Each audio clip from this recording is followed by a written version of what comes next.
Welcome back. This is Good Earners, reviewing Sopranos podcast. I am Maurice Hunt III, And I am Spike Lou. and this is our show. This is what we do. Going through the episode by episode breakdown of Sopranos, a classic that came out many years ago, but giving you a new perspective, the black perspective, a fresh perspective. That is what we're here to do on Good Earners. If you're new here, you came to the right place. If you're familiar and you've been here before, welcome back. Spike, you want to tell them what episode we're breaking down today? Absolutely. This is episode 3, Denial, Anger, and Acceptance. We see Tony go through each of these phases of the title in this episode. We also have Meadow and Hunter looking to score some crystal, and they turn to a family friend, which gets him in a lot of trouble. Carmela learns interesting tidbits from Tony's past that Charmaine shared with her. And old Artie, man, he misses the kitchen, and he and Tony get in a slap boxing match. Also, Chris gets scared shitless, literally, for his part in the Junior heist. And Brendan, he isn't so lucky. However, we see Junior pull a move for respect, and Jackie's condition is getting a lot worse. This is Sopranos episode 3, Denial, Anger, and Acceptance. Do you think we should do general thoughts? You want to do some general thoughts or just go through it? Just like I like just getting into it. I like the general thoughts as we go through. As we go through. Okay. So as we get here, we're in our very first scene. We see Christopher and Brendan. They're here to return Uncle Junior's trucks that they had robbed. We seen on a previous episode. Comley's trucking. So I guess that's one of Uncle Junior's streams of income here. So it wasn't really nothing too crazy right here, other than they just got the dude out the.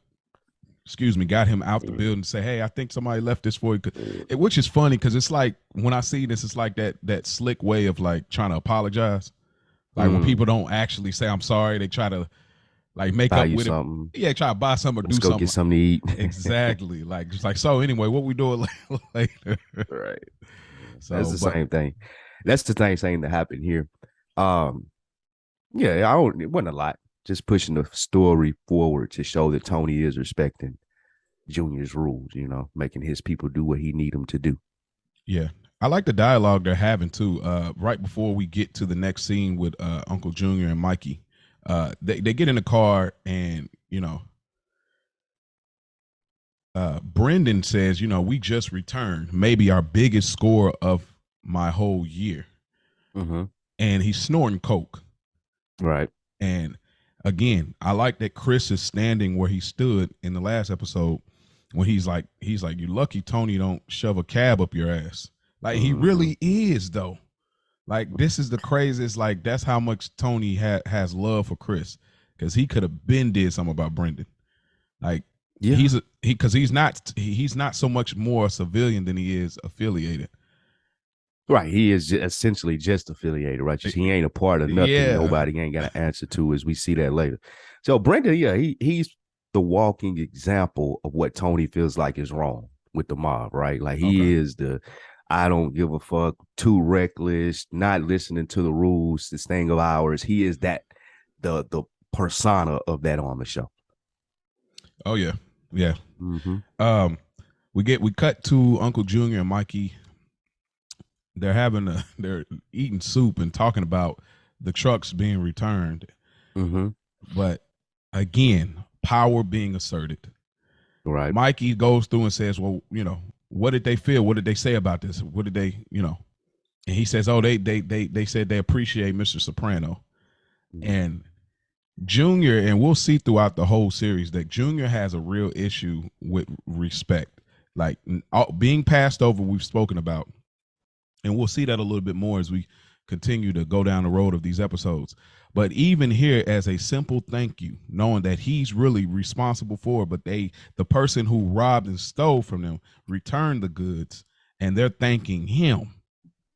Like, ain't that some kind of like psychology of something of like, what they call it, where like your when it's the person that done something to you, you turn around and have love for them? Stockholm syndrome. Yeah, It seemed almost kind of like Stockholm-ish, right there. I think Junior here, it's like you said throughout the series. Livia spoke on it, or Lydia, whichever one I keep messing the name up. Tony's mom spoke on it, and we saw it in many Saints of Newark. Junior's driving force, it seems like throughout the series, is not being regarded high enough like he wants to be. Like he want to be the ball. I'm big dog Junior Soprano. They want to look, I want them to look at me that way, and nobody does. Nobody ever looks at him that way. And we see it spilling over here. We see it like he got the trucks back. He did what he was supposed to do as the boss in the situation. And however, they still thanking Tony for him. And that's what pisses him off throughout the series. Yeah, and it's crazy too, because it's like Uncle Junior, like, well, so if we bring in many Saints of Newark just in this world, and we know what happened there, I'm not going to spoil it for you, but he makes a significant kill then. But if nobody knows he's done this, he's holding this information in his head.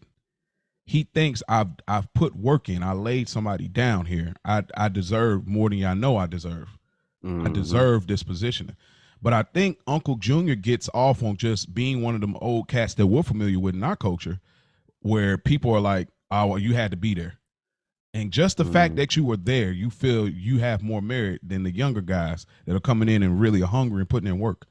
And I feel like that's how Uncle Junior be operating. It's like, yeah, you wasn't there back in the day with with the Johnnies and with the, I feel like he'd be operating like, because he was there and Tony has such a admiration for how it was back then, that he wants people to respect him as such but nobody really knows his record like that.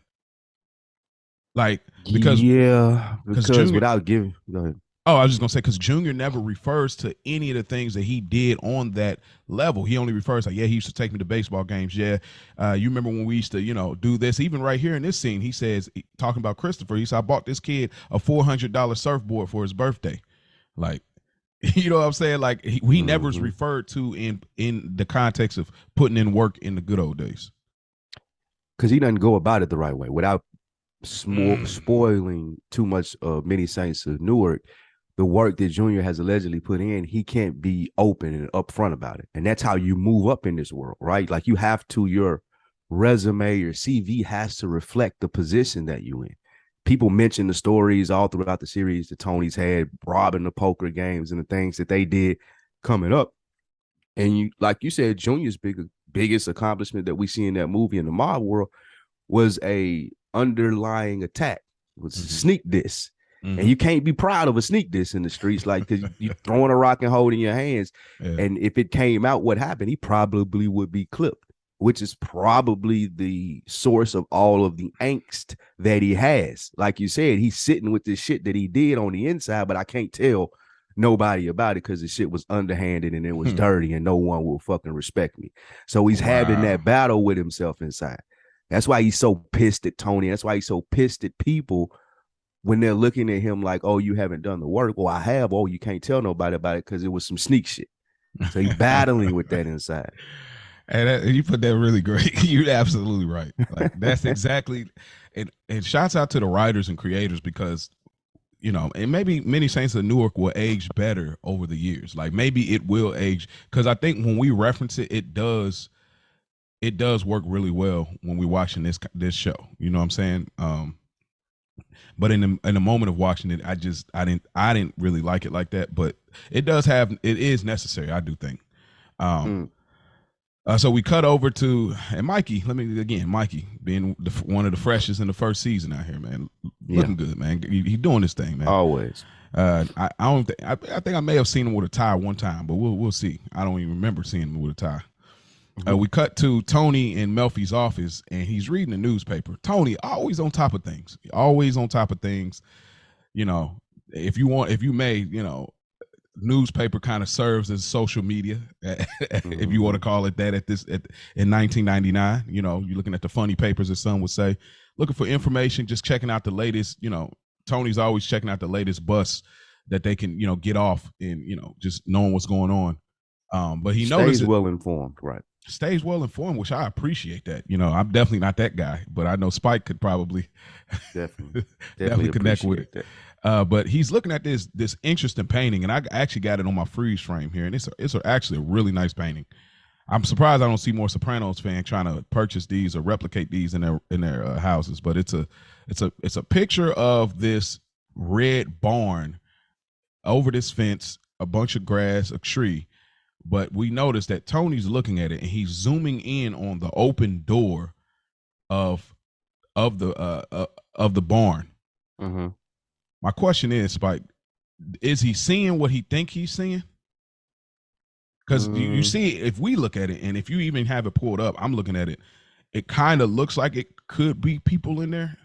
It's very interesting. Like when they do that close shot, it's really genius because we live in the world of Tony's mind. So the way he's seeing it is basically they want us to almost see it the same way. And if not, at least there's room for interpretation.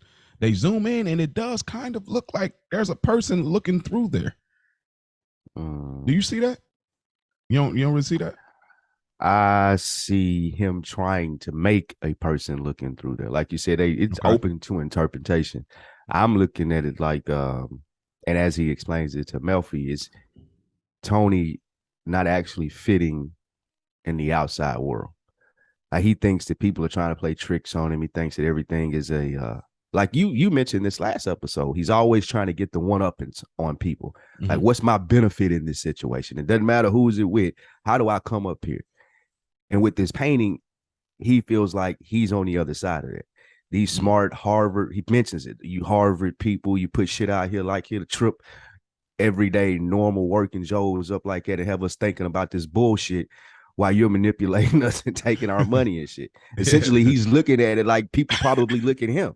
Like he's wearing a mirror. So I think that the picture is a reflection of how Tony views the world in a sense of, I got to get over before you get over on me.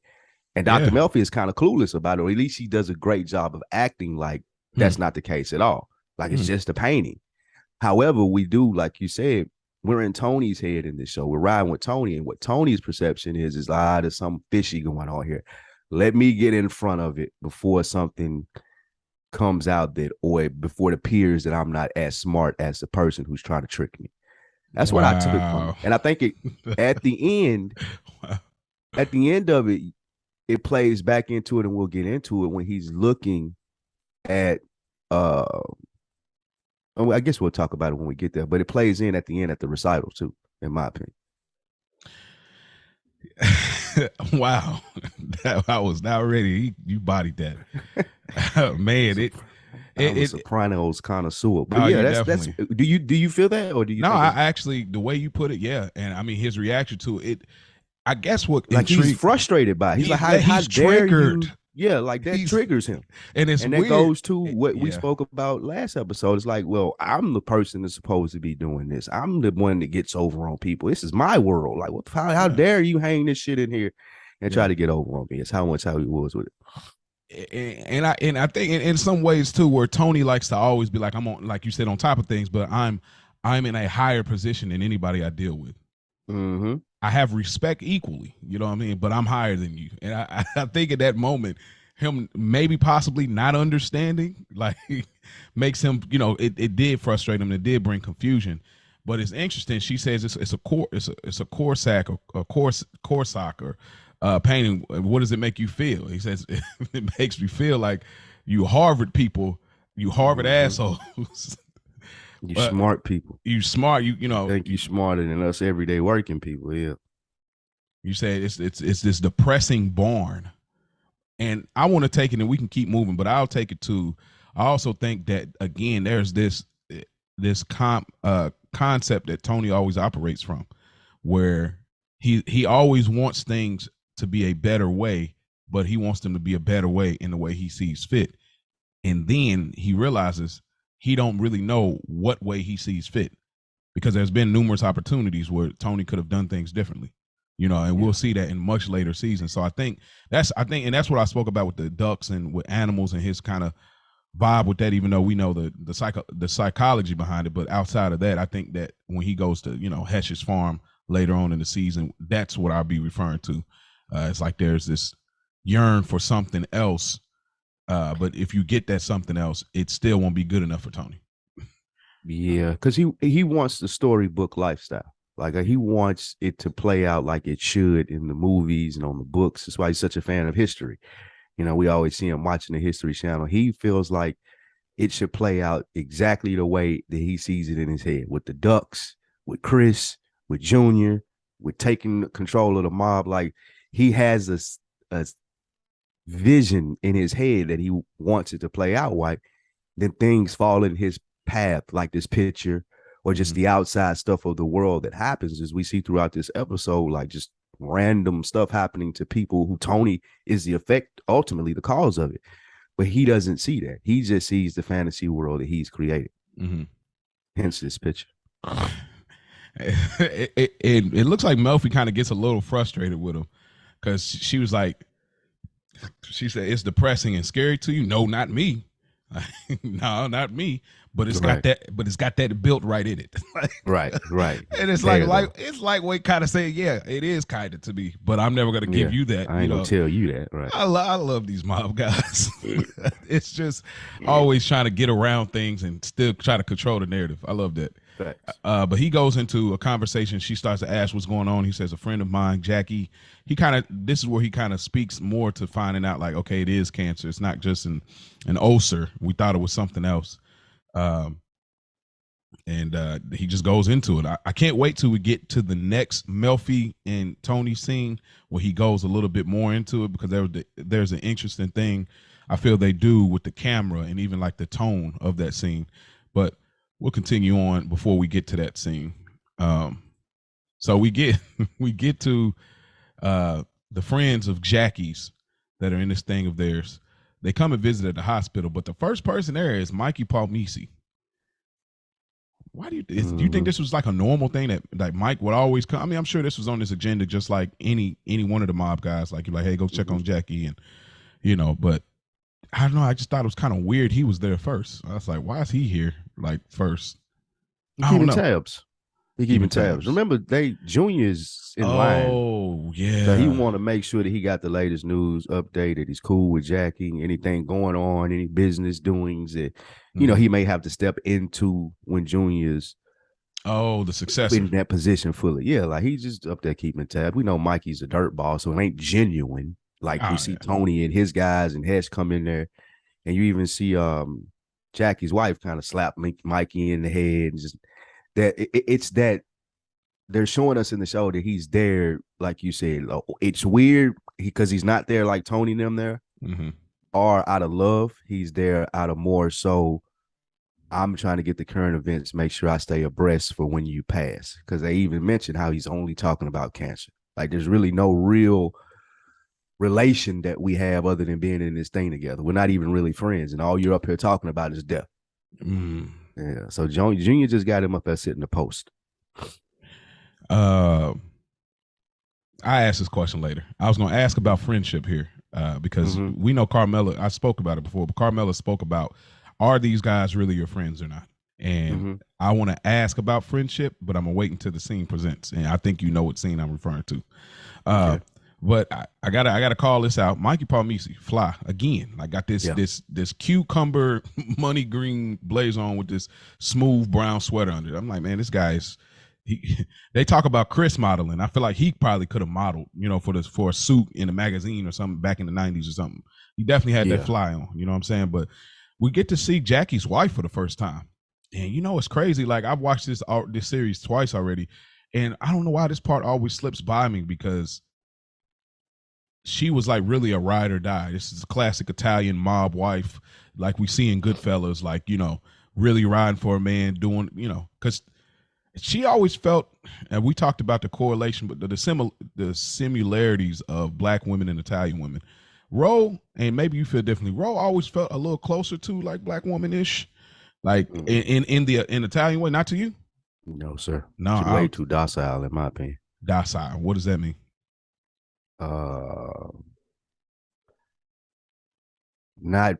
Not mean, not aggressive, not there's no real, she don't have a real presence. Like she just okay, whatever. Like just a do person. Like you can go tell her to do whatever and she'll do it. As we seen with like when she was dealing with Ralph later on. Spoiler alert. But I just maybe I'm playing that into it this early, but yeah, she just Okay. comes off as like a real just do girl. She don't have as much of a backbone as a black woman does, in my opinion. To put it. Okay. Well, I would have say this too. Uh, Ralph, let's just say we're not there yet. Y'all don't even know who it is for new listeners, but how Ralph and her operated, that is like how some relationships be operating though. Like you know, That's but fair. I think that's interesting. I'm gonna keep an eye on that. At this point, have you seen any characters that have similarities? Any female characters before I move on here that you feel like have similarities to black women in an Italian way? Maybe Adriana. Ah, Maybe Adriana. boy. I could see that dealing with like a street drug dealer dude that's like Chris and Wow. just putting up with a lot of his bullshit. Could do a lot better. Yeah. Yeah, maybe Adriana. But she's known that way her whole lifestyle because her dad and shit was in it. So she's used to it, puts up with a lot more than most women. Yeah, Adriana. Wow, boy, this guy pulled the buzzer beater at the end of the third quarter right there, boy. Oh, my goodness. We ain't even really got a good. I was surprised. I'm always surprised at how little a part that Adriana plays in these early episodes, and then how big she became in this whole story. But she's really like, we get more Artie, Charmaine, more everybody than Adriana, and then she really just like turns it on later on in the season, the second season. She had to come up. Her come up story was one of the biggest, obviously, from being on a pilot, being a waiter to. Yep. Which I like that they mention that here. They kind of, just to cover their tracks, they mention like, sure, your job's so hard being a waiter. Yeah. Because I felt like they kind of wanted to like cover their tracks because she was just like a extra. Yeah. She was Chris' girlfriend. Yeah. So I think that I felt like that was real smooth. But the fellas come in, they're all coming in, they're hugging Jackie, they're doing their thing like they're supposed to be there for the boss. I love this interaction. I love when all the guys are together. I don't know why. I mean, maybe it's just I love that male camaraderie, but I love when all the guys come together. And Mikey's in here, and Tony just Tony is not here for him. He's like, I heard a friend of yours had a spontaneous combustion. Like, I think he's referring to Artie. Is he because he was talking about something about a fire extinguisher and I this think restaurant. You should grab a fire extinguisher. Yeah, I heard a friend of yours had a spontaneous combustion. Yeah. Yeah, but it's like, but it's funny because I feel like mob guys and even guys in like our circles sometimes, like there's that dude that wants to come off smart. He just always just knows things, and he wants to come off smart, but he really don't know. Like he talks like he knows what he's talking about, but he don't know. Like I feel like that's Mikey just coming up with the thing. Yeah, they said on the news the other day that he's, and that's why he gets the title here, the Grim Reaper. He poking at Tony though, right? You think so? Yeah, he know that. I know you motherfuckers blew that building up so Junior wouldn't shoot that nigga in there, dude. I know you did that. But I'm gonna act like I don't know. Let's get a fire. Like he joking with Tony in the sense of, oh, okay. You might got Junior fooled, bitch, but you ain't fooling me. I know y'all motherfuckers. That's why he looking like that. Yeah, that's why Tony like, bitch. How dare He's like, you? oh, you gonna do this in front of the boss? Yeah, for real? Yeah, right. Exactly. I got you. Absolutely. Okay, I can't wait. Mikey get a bad rap, man. I feel like if he wasn't in Junior squad, he was on Tony's squad, then we would fuck with him more. Because Mikey not a bad character. Nah, the shit that he says makes sense. It's just you're going against the antagonist of the show, or protagonist of the show. All right, I'm an interesting question. If we had Mikey on the Tony squad, who do you trade and put over there with the Junior squad? This is really kind of hard. But out of the current setup, it would be Paulie. Paulie's a useless fucker, man. Yeah, Paulie ain't. I know, but all the funny. Just I guess if we just talking talk, you just granddaddy then, my nigga. Like, he definitely get your useless ass off my squad. Yeah, I guess you're right. That imagine Chris and Mikey. That would be a great combination to be good earners. Yeah. All right, I like that. I agree. I definitely, if I had to trade off, I damn, that make Uncle Junior squad really seem old though. Having Paulie over there, but you're right. You're absolutely right, Mikey. That was a great pool right there. He's digging at Tony. So now it makes a little more sense to me because there's another scene when they encounter and with Tony and Mikey. And now I'm kind of getting that build up like that Martin and Pam build up of like, there's always these jabs back and forth, and you just kind of understand. I don't really fuck with you really, but you're around. Yeah. Exactly. So it seems like at this point though, Jackie, he's doing all right. Like I don't know how much time passes from this scene to the next scene, but his hair still looks intact. Everybody's there. They feeling pretty good. They're talking to him about business and, And Paulie brings up stem cell therapy. Mm-hmm. Paulie's another guy that's like that too, you know. Right. But there's like a YouTube video of like a compilation of the times Paulie, I think it said Paulie was the smartest in the room, or Paulie's quotes that like hit different or something. Like there's like a YouTube compilation of that. But anyway, they're talking business with him and everything. Like, and I think, do you think they're doing that because they need to run it by the boss, or do you think they're doing that because they're trying to get his mind off of cancer? A little bit of both. They're looking for his approval on doing this, bringing this fold into the business, because Tony reports back to him later that we see that he got it done. So I think it's a little bit of both. They want him to be acting boss, to get his mind off of being there in the hospital, but also, like you said, looking for the go ahead to be able to pull the job off and make this happen. Yeah. And your boy Hesh tell him stay away, stay far away. You think that is because of the later scene? You saying like how tough them Jews is, like them devouts? Oh, Kanye West.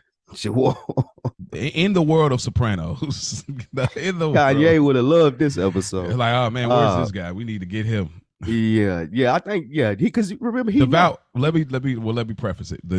These devout Orthodox Jews Jews in the world of Sopranos. Yes. Do you think Hesh is saying that because he's saying like he know his people? Because Hesh is not, obviously he's not Orthodox, but he is Jewish. Yeah. Yes. Okay. So that's why. Hesh know.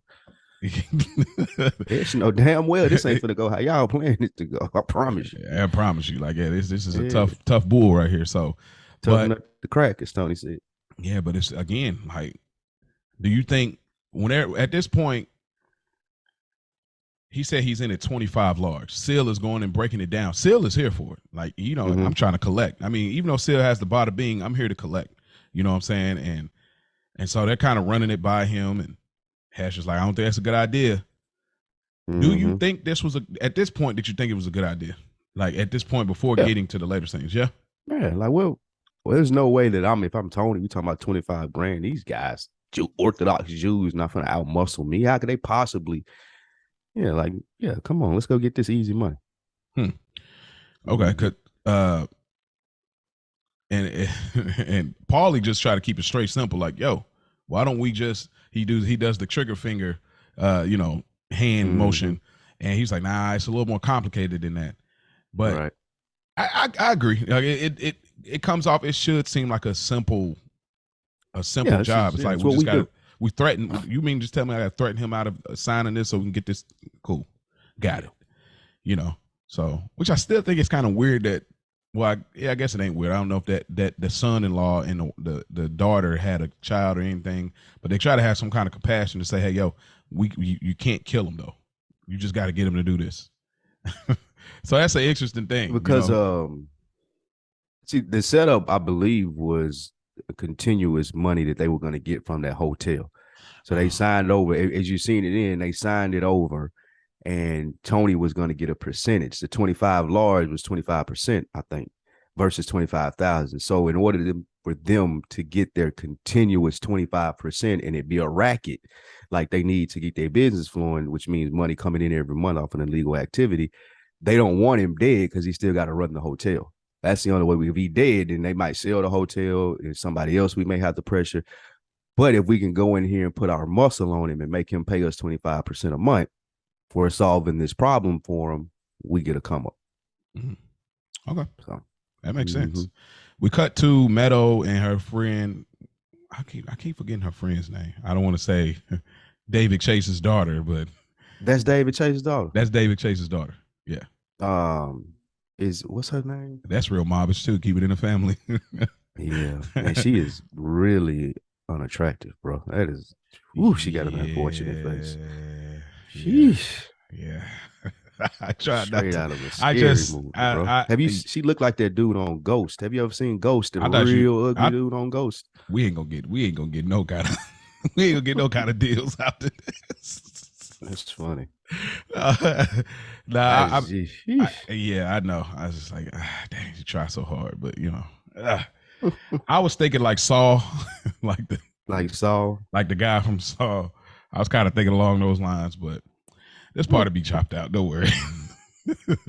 Anyway, So we cut to Meadow and Hunter having their rehearsal, and I don't know if the teacher didn't notice or where the lack of communication was, but they're having like a recital around the same time, actually the same day they correct her on as SATs. So Mm-hmm. this is a whole lot. Like as a high schooler being a junior, like this is a lot. Like I gotta remember this song, I got a solo, and I got SATs. This is a lot, bro. Like at that age, I can only imagine. Like it was a lot. But this scene, and you if you get anything from it, you by any means, but I think it seems just a setup for a later scene that's a setup for a later scene. Like Yeah. these two, this scene is connected to two like jumps of scenes. Um, but is there anything you take from that scene with Meadow and Hunter in the rehearsal? No, I think you pointed out perfectly as far as it being a setup scene and just laying the groundwork for how much quote unquote pressure that the kids were under, which is why we see them, do what they do later. Okay. Just the pressure that they're under. We cut over to Carmela helping Charmaine move. Now, they're the first couple lines, just the first couple of lines. Such a cringe relationship right here. Oh my God. Let me Yeah. tell you, I couldn't wait to review this episode for these moments. Mm. Man, look. So Charmaine says, "Don't mind the mess. I wasn't expecting company." Carmela says, "I couldn't wait. I had to see the new house." What do you mean you couldn't wait? What is she talking about? Oh my gosh. Like, What you mean? Wait, what you talking about? You think that I she was couldn't. being like, what do you mean? Oh man, from the gate, like she just honestly wanted to shit on her the whole time. Like I just felt like she just really, because I think that's where Carmela gets off on. Okay, well, this is why I'm important. Like, Do you think this? Oh, so you think that she does this on purpose? yeah, like because I You think think this that is what. she's purposely digging at her? Yeah, like I think she's just Really? doing a lightweight, like because you'll see she keeps doing these backhanded compliments. But Yeah. I think you said, what do I mean? No, go ahead. Oh, because there's this weird thing of like, again, I think Carmela doesn't look at herself as that important, like, which we'll see later on. She has a little more ambition to do things. But right now, you're just Tony Soprano's wife. You're Miss Soprano. Right. You're a housewife. You got money, Right. but your role is not really carved out as super significant in the grand scheme of y'all community of mob people. You know what I'm saying? You're Tony Soprano's wife, and they'll respect you as that. So I think where she tries to boss up on him, being almost a female version of Tony, is moments like these where she hits on Charmaine, and then we'll see that she does that with her cleaning lady as well, trying to establish power, trying to gain your respect or gain your I wish I could be like her. She goals in 1999, like like you didn't see it this way. No, I don't think that Carmela does this purposely. I think that she's oblivious to how she comes off. I think that she is so caught up in the world of being Tony Soprano's wife that this stuff just comes off like natural to her. Like the she doesn't see these as backhanded compliments. She actually probably thinks that she is giving Charmaine grace and giving her compliments. I think that she thinks that she's like a big sister to her because she's Tony Soprano's wife. And the flexes are kind of, oh, you're doing a great job. You're not supposed to be where I am anyway, but you are doing great for who you are. I mean, you're not Tony's wife. You're God forbid, your husband is just a cook. You can't expect a lot from him. Like that, she coming off that way because that's a genuine feeling. I don't even think that she's taking a dig. That's just how she's set up, and that's how her world is.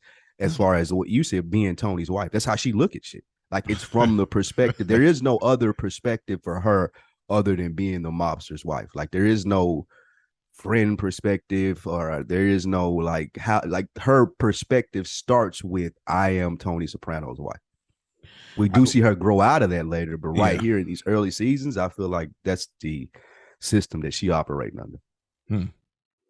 Yeah, I guess. But at the same time, it doesn't excuse it. The digs are the digs. She definitely in the wrong here. I mean, Charmaine was right to take it the way she did. I love the. I think it's great acting too. Yeah. Oh my God. I love the coziness. Welcome to the neighbor. Like it could be. Welcome I think to the neighborhood. I mean, the school district. Yeah, like yeah, you're right. It could be that. Like maybe she's not being intentionally mean or facetious or anything, but I still feel like, and it could tie into like their history. Like we'll find out some revealing information that you've given us in the synopsis, but maybe there's a thing. But I think what she failed to realize is that Charmaine is one of those. There's only a few characters where you're not gonna get over on them because they know what time it is. She failed to realize that your little shuck. I know where you came from, Carmela. We were in high school together. Me, you, Tony, Artie. And that's how Charmaine responds to what I said too. Like that, I'm Tony Soprano's wife. Bullshit don't fly with me. I don't give a fuck who you are.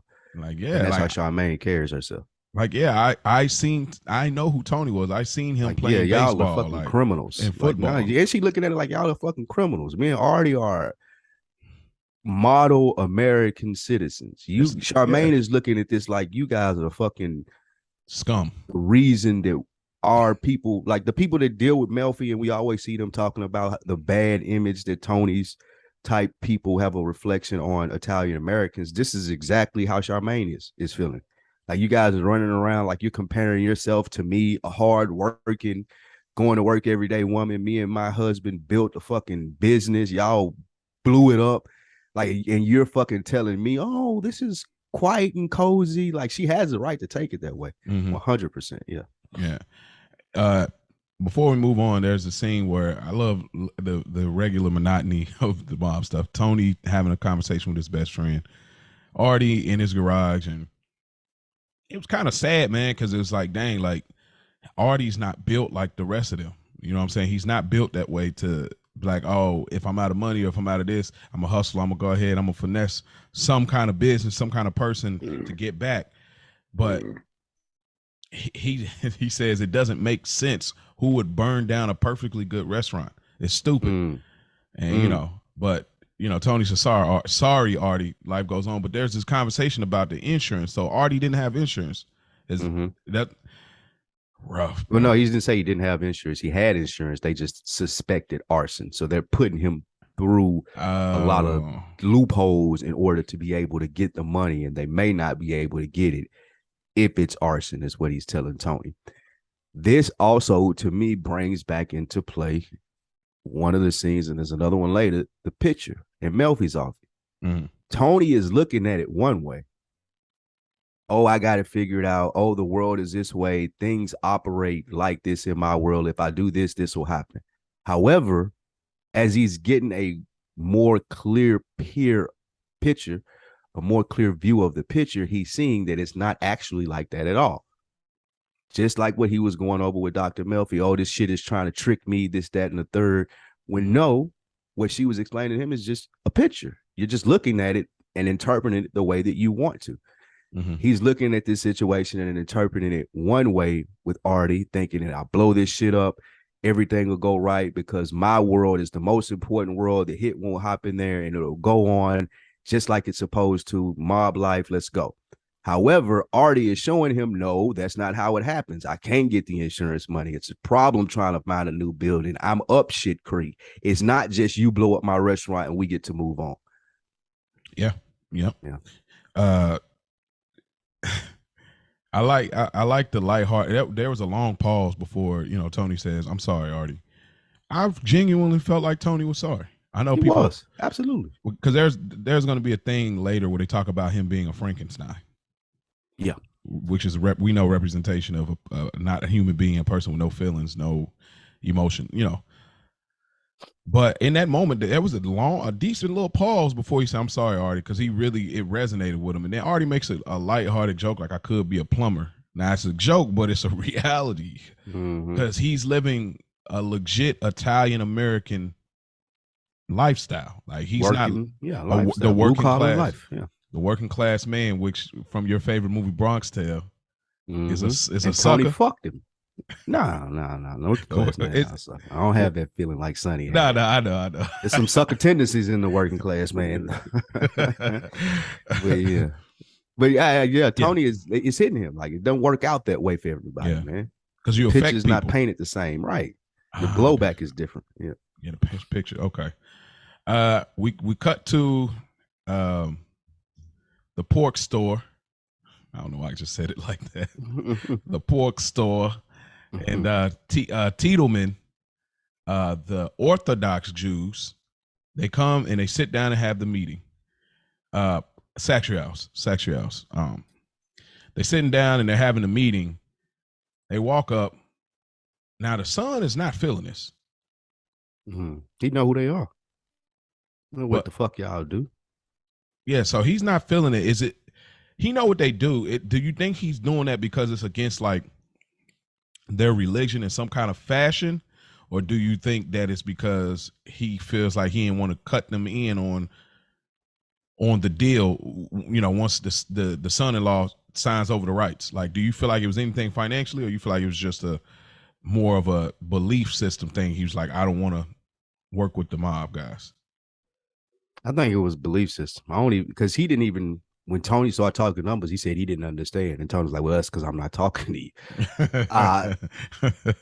I think that like for him, it was just him having an idea of what type of people they were. Like, we don't want them coming in and solving our problems because it's going to cause more problems, which they stumble into. But I think it was more so not even about the money for him. It was just about, we don't want to work with these guys. Did you take it differently? No, I think I could agree. I think I can agree. I just kind of wonder what the conversation was between, you know, the father and the son. Because it's like you still brought him along anyway. I mean, I don't know. I mean, I guess it could be somewhere I want to introduce my son to certain business meetings. You want to know how the shit run. You know how it runs. You know what I'm saying? So I'm gonna bring him here, but I just like, it's like, bro, you about to jackball the business move, bro. Like I'm trying to talk business with you know, the Jersey crew right now, and you're getting all in the way. Like, we can't get this bag unless we hire somebody. This is the only way we can hire, is going through. See, I don't think the son thought that though. The son didn't think that it came to that extreme yet. Like, you're doing too much is what he was trying to say. Because I definitely think the son was wrong, because you see how stubborn that dude was. Like, the son-in-law was very stubborn. Yeah, he made some good points too. Yeah, and the father, he seemed like they was trying to fuck him over. Yeah. Oh man, I can't wait to get there, because I definitely but his father starts talking in another language to his son, and he just like, we supposed to be a unified front. Save your criticism, bro. Like, this is just classic unification business meeting 101. You don't come in disagreeing with your partner, dude. We are together. We are literally dressed the same. We are blood, and I'm leading this. They probably had a conversation before saying, yo, I'm gonna lead. You know, it's always somebody's gonna lead, and you fall back, and that's it. You know what I'm saying? He comes in making all these critiques, disagreeing. That's why Tony's thrown off, because he's like, I'm not talking to you. Like, this is how business works, bro. Especially in our world. Especially in our world. This is what we do. The underlings don't talk. Yeah, he says save your criticism for when we get home, which is how it is. Because, you know, in our community and culture, if we agreeing or disagreeing with somebody or whatever, it's like, all right, we're gonna ride with you while we here, but when we get in the car, I gotta have a conversation with you. You's wrong, bro. Like, that ain't how we do things. You know what I'm saying? It's the Franklin and Leon scene. Because you don't like the way a nigga talk. Drive, nigga. Man, I love that scene. That's right there. That is right there. A little bit off on a tangent. Did you see? I compare that scene to. Have you watched the end of Raising Kanan yet? Absolutely. Rock scene. I will put those two right there. I don't know which one I like better yet. Franklin's speech to Leon, or Rock's speech to Lou, when she's like, "I made you, nigga. I own you. I own you. Yeah, I own you, nigga." I give it a Rock. Really? Only because it was a good speech by Rock. It was a great speech, but it felt more organic. Franklin always, it fits the character, but it still kind of always feels a little out of pocket to me, because you know, Damson is acting in another accent, so there's no nuance to the gradual transition from being chill to being mad. You know what I'm saying? I don't feel like there's like a gradient going from one point to the next. So sometimes it feels like it's like, where'd this come from? even though we know where it came from. It's just a jump versus rock. She kind of built it up. It's like, you still don't get it, baby brother. Like, and she's working it. Yeah, not today. So she's built it up, and then she was like, I own you, nigga. Like, yeah, that was good. Yeah, but we will. Y'all tune in for Snow School coming soon. Yeah, facts. Is there anything else you want to get from this scene with the Jews and the Sopranos? No, that was it. That was it. Okay. But again, they doing this thing that camera view at Satrial's. They're shooting it from that weird perspective. You know what I'm talking about? I keep bringing up. So I gotta find somewhere where they have some, like, maybe there's some rhyme or reason for why they do it at Satrial's, because that's the only place they shoot it from, like, down looking up, and they always shoot it at this weird vertex or like vert view or something. It's just weird how they do this. Only at Satrial's though. So yeah, I don't know. So we get Silvio and Paulie, and they go and visit the son-in-law. I think they thought this was gonna be real smooth. This is gonna be simple. We're gonna come in, we're gonna threaten the dude a little bit, like, yo, if you don't do this, this is what's gonna happen. This brother was not going, dog. And it starts to be Paulie's MO throughout the fucking series. What, whipping people real up? Real simple pickups turn, we'll see in later episodes. Real simple ass pickups turn to something totally different. One of the best episodes in the series, actually. Oh yes, yeah. I know. Man, dang, I can't believe. Yeah, sorry, I got to come back because I know the episode. But the funny thing is, dude is keeping his composure. Like he in so many words, it's like, you know, all due respect. This is what Hesh said. Yeah, like, y'all got him. I'll have our people fucked up, bro. We done been through some shit. You ain't finna go in there and just pull your mob shit and just get over. That's what Hesh was essentially trying to tell him. And this speaks volumes, because this is a man that's ready to die. Yeah. Y'all don't give a fuck. Y'all can't do shit to me. I've been through the ringer, nigga. Like, y'all that shit y'all talking. Yeah. And it's funny that they don't know how to process that. No. Like, they can't get on the other side of someone not fearing death. Well, because at this moment, they don't realize how, for him, life ain't the most important thing. Yeah. Which I think ties into his belief. But that is so interesting to me, because it's like, he don't know that the father-in-law had a conversation behind his back on don't kill him. He don't know that. So they could very well be like, you ain't gonna do it? All right, like, that's it. But they didn't do that. And he had no idea they weren't gonna do it. So that shows you right away he ain't scared for his life at all. And I like, he was like, you know, basically in so many words, all due respect, this between me and my family. Like, I work my ass off to get here. You know what I'm saying? I'm getting what's mine. Y'all understand how that work, you know. So they you know, Silvio's doing the little smooth laugh, like, hi, this guy, you know. Yeah, and this fucking guy. This guy. We gotta get shirts made with that. This guy. Yeah, this fucking guy. But Paulie grabs a newspaper. Look, Paulie gets mad immediately. So he's keeping it calm. The transition from like, okay. And then he slams his head on the counter and begins ringing his bell. Literally, yeah. Ringing his. I thought this was hilarious. Like, but this guy is tough, because it's like, you think you're gonna threaten me by hitting me in my skull with a bell? This guy, I'm not going. Like, y'all ain't pistol whip. Y'all ain't get a bat. Y'all ain't got, like, even though later I think they have orders not for it to go that far, which is the bell. We were supposed to understand. I think it's just, we can't really hurt him. We don't want to do that. So we're gonna make this as inconvenient as possible. And the bell was funny. Like, it was a classic Paulie move. Yes. But yeah, it goes to speak to them operating under the guise of their higher power versus him operating under the guise of his higher power. Their higher power is Tony Soprano. Yeah. Tony Soprano told us, go in here and get this money. What's what we're gonna do? Hence to you saying, hey, we can just turn around and be like, oh, okay, you didn't want to give it to us. Let's go tell Tony. No, the order's been made. Go get this bread, make him say what we need him to say. And he just wasn't going.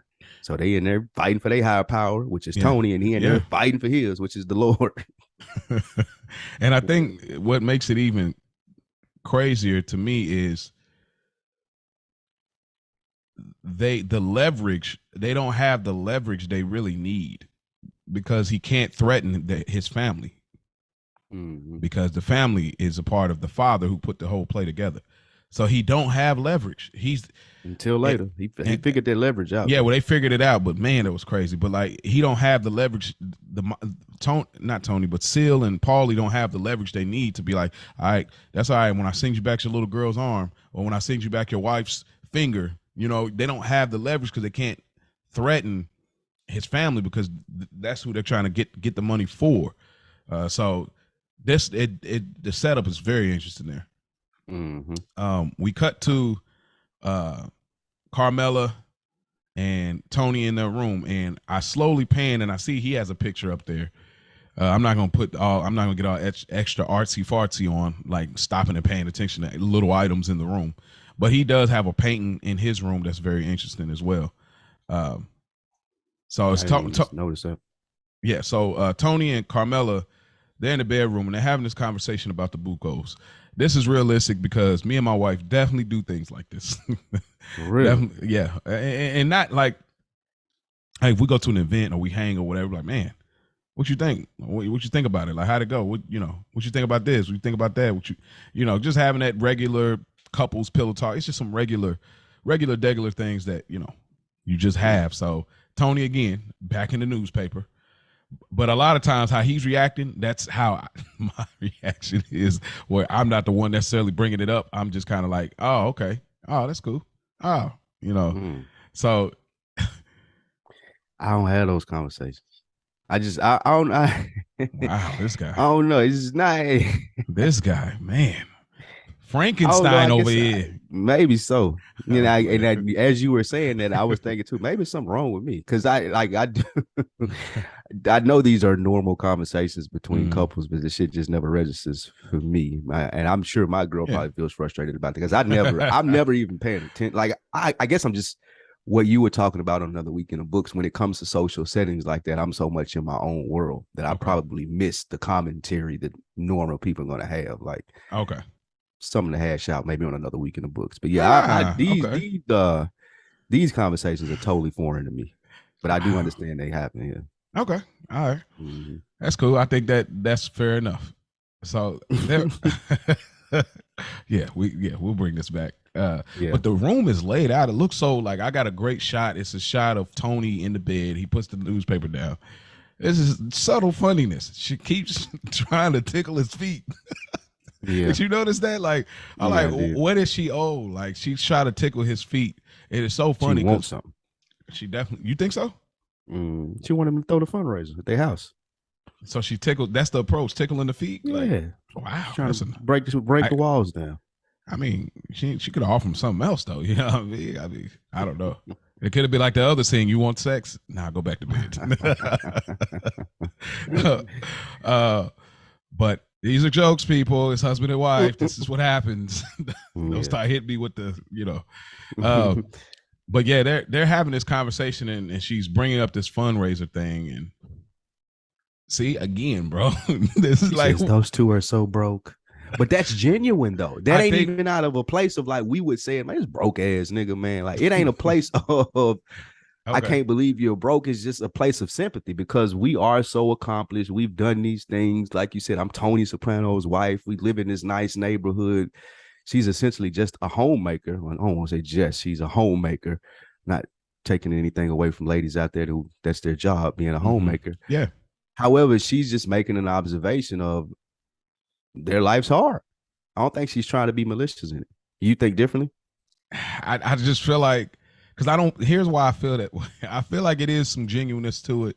But in another way, I feel like, and this is me really reaching here, but that's the fun of the show.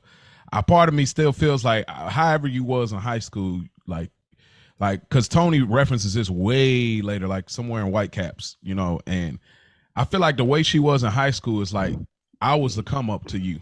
Like you're, as he said, you're entitled to shit. You know what I'm saying? Like I was the come up for you. You wasn't always this way. You act like butter wouldn't melt in your mouth. You know what I'm saying? So I feel like she had gotten to this place. It's like, oh, okay, this is how it is.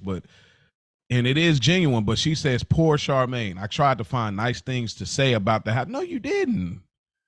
No, you didn't. Cozy was nice to her. That's what I'm saying, bro. That's why I'm like, I feel like she gets off. There's a little bit of nice to her. Satisfaction though. There's some satisfaction. That's what makes me think I think that's us as the viewer and our perception of Carmela. However, I think as a character, her in the show within the world, that's just her personality. Like I'm not being I know people like this. Like they're not being malicious, but they've gathered or accumulated so much stuff in life that it almost sounds like they're talking down on you because you haven't accumulated those things. And that's not right. I'm not saying it's a right thing to do. However, they don't do it maliciously, like, aha, you don't have it. It's more of a surprise, if that makes sense, that you don't have it. Okay. Don't make up for it at all, but I just don't think that she's doing it to be like, aha, oh man, they're so broke, like we would do it. I just feel like that she's like, it's the parameter for the conversation. Yeah, that's interesting. These are the early character analysis that we're making, so we'll see. You know, we'll try to keep a cohesion to the natural progression of each of these characters. So I could concede on that. Yeah, that's naturally her. But I feel like there was some shift there that we maybe will, whenever they reference the past, I'll start picking up on those things. But so Carmela goes in the room where Tony bangs on the door, on a wall, like, yo, turn that down. Like, bro, okay. I never grew up like this. Like when I like this, playing your music loud and you're super loud and your room is next to your parents. Like, and here's the crazy part about it. Hunter says she's the one that speaks up about why they're playing the music loud. Little girl, this is not your house. You can go home.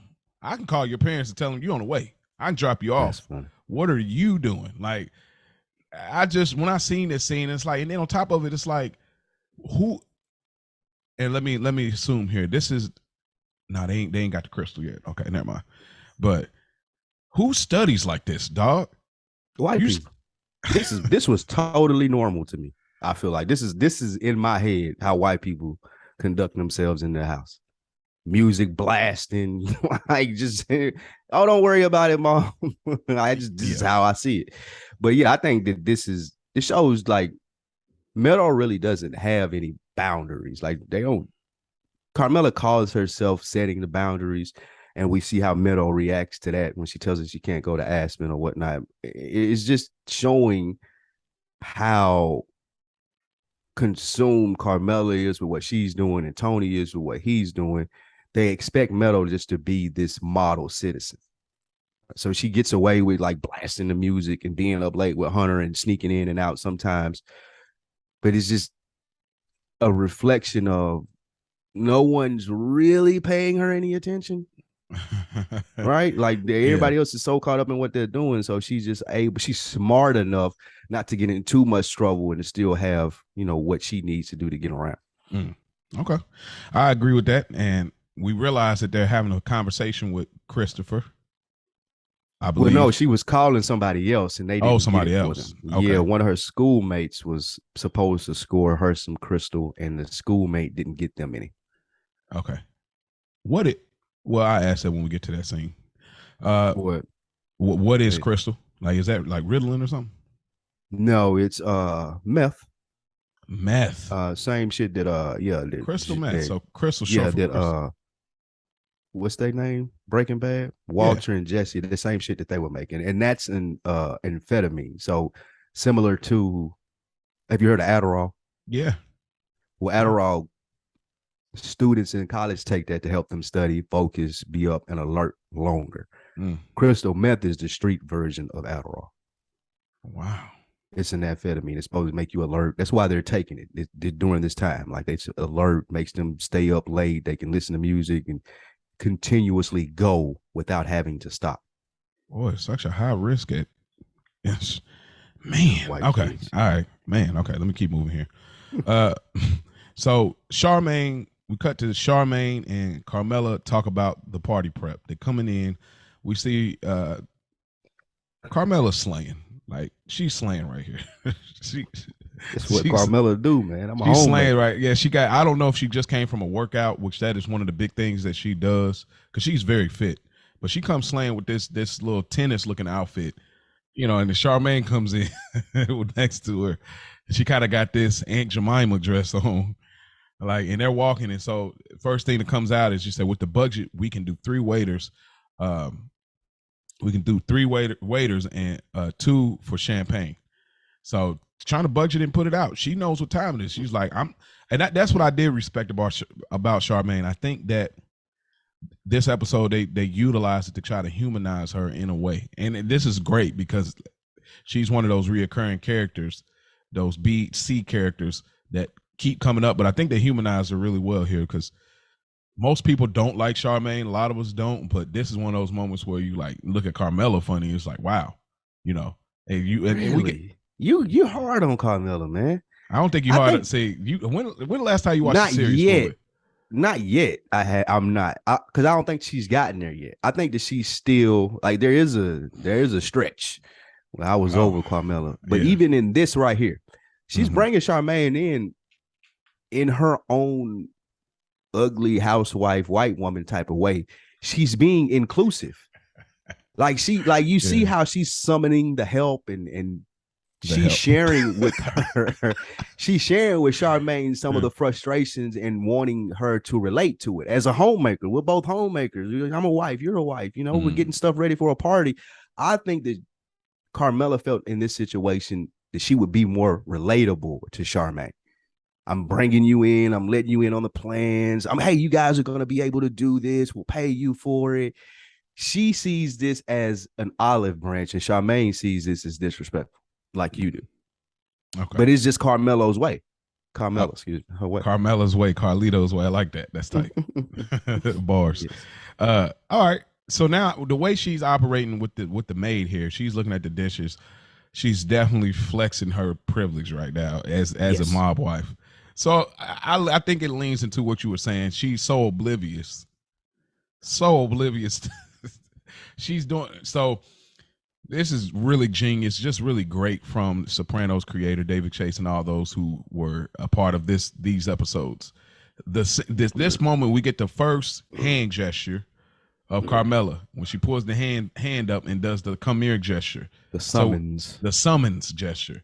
So this is just little slick things that they do that's so dope. It's like the quick zoom in, but they ain't focus long on it. You just see it. And then when we see it later, you know, they do the zoom again. So it's like, oh, this speaks to something else that I will not mention till we get to that scene.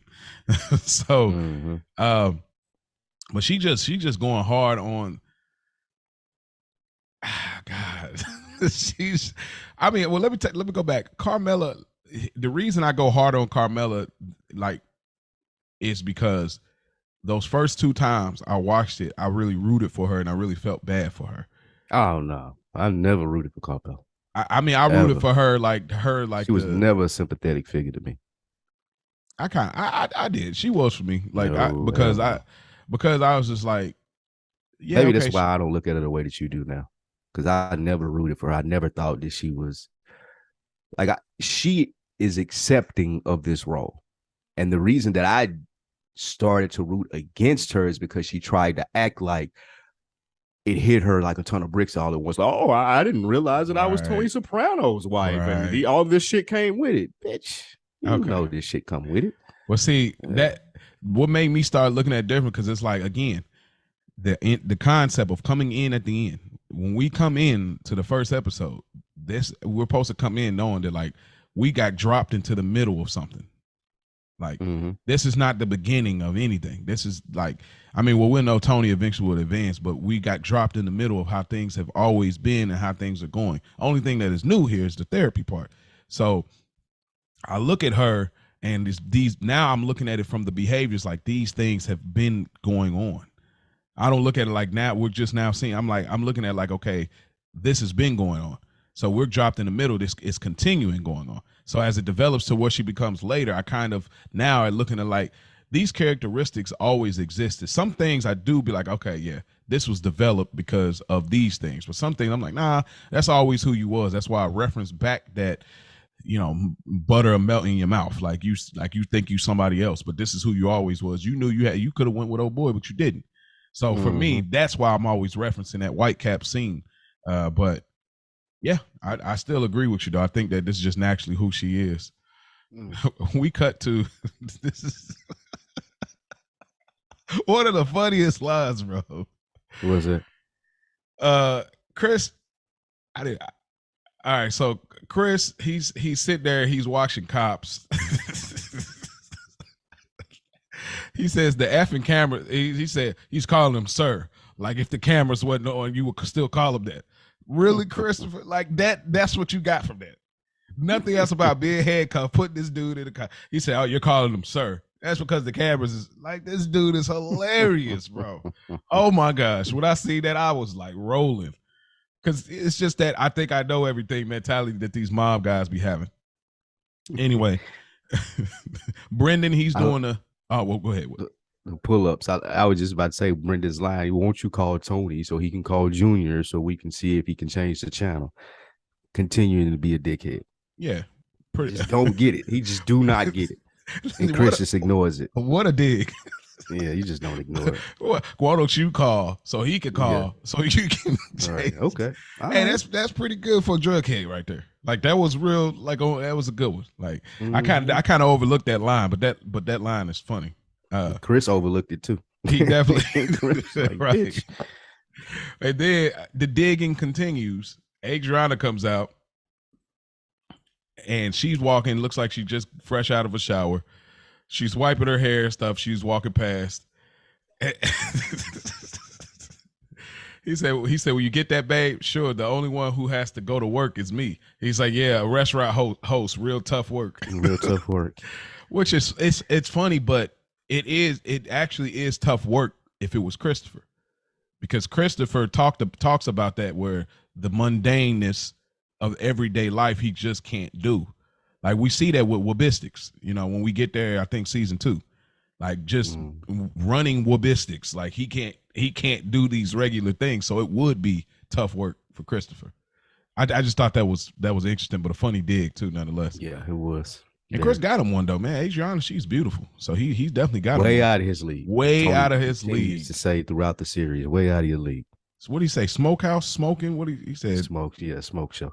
Smoke show. So yeah, definitely way out of his league. And I'm so glad they brought her on here because Adriana, even today, the actress that plays her, still looks beautiful. Like she's 50, I don't know, 51, 52, still looks the same. So, but anyway, so we get Meadow and Hunter. They're coming in. They're really trying to make this picture to get this score off. They need this crystal. Hold on. Is this a regular thing, bro? Like yes. You ever? Okay. All right. Cool. All right. I ain't going especially for white folks. Okay. I ain't going to even harp on that because I'm like, for us, being a young black boy in high school, like drugs was just never a thought as far as like, yo, I need this to pass. But shit, maybe we should have got that because because maybe we should get these opportunities. Huh? You're right. Me, I know, just to speak to that, I smoked weed, but I didn't even start. Like we played sports in high school, me and my close group of friends, so we were against them. And we ain't do those. I ain't try any drugs until after high school, actually. Yeah. So yeah, like you said, as young black kids, that boys wanted to graduate and had some stuff going on. Like you didn't get into the minutia of that, using it anyway. Yeah. So they're going in here and they're really making this pitch. It's a big scene. This is a big scene for the show. Like this is a key as a turning point to start moving the ball forward of things actually happening in this world. I think the other two episodes or other episodes did a great job of laying the groundwork. This scene actually gets us to some action within the world where characters are actually conflicting with each other. Do you have more on that? Like as far as like you said, this scene, is it this scene or this episode? I think it's this scene. There's a lot of mundaneness in this episode too, where I feel like that they're really driving home the point.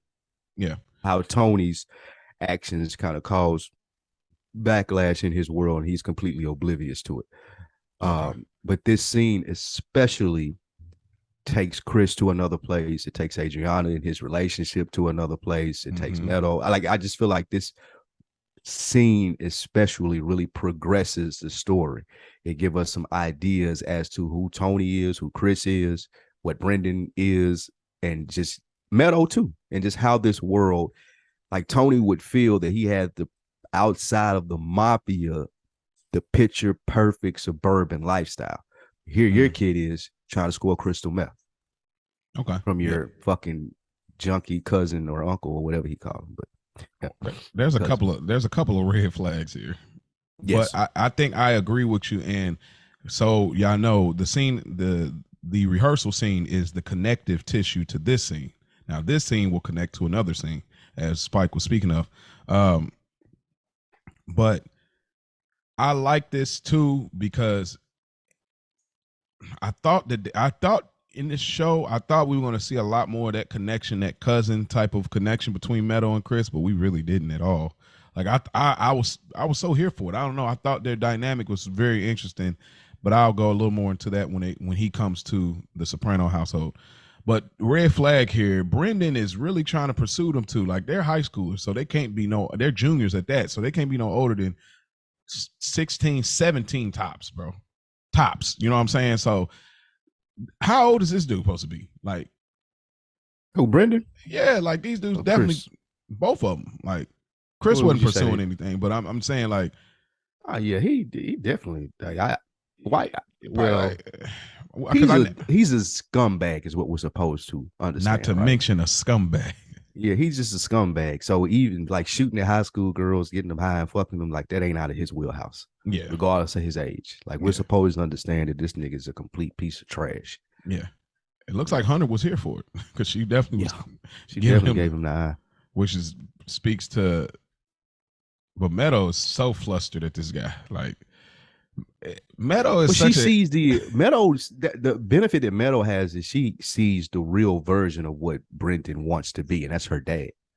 Like you're trying to be a Tony Soprano. I get to see that real gangster every night. Like I know how he operates. I know how people are who you're trying to be. That's why she just rolls her eyes at Brendan. Brendan is such a fake to her because she sees the original. Yeah, she flicks him off and everything. But man, shouts out to Adriana, and we talked about that references of similarities of black women, but women in general too.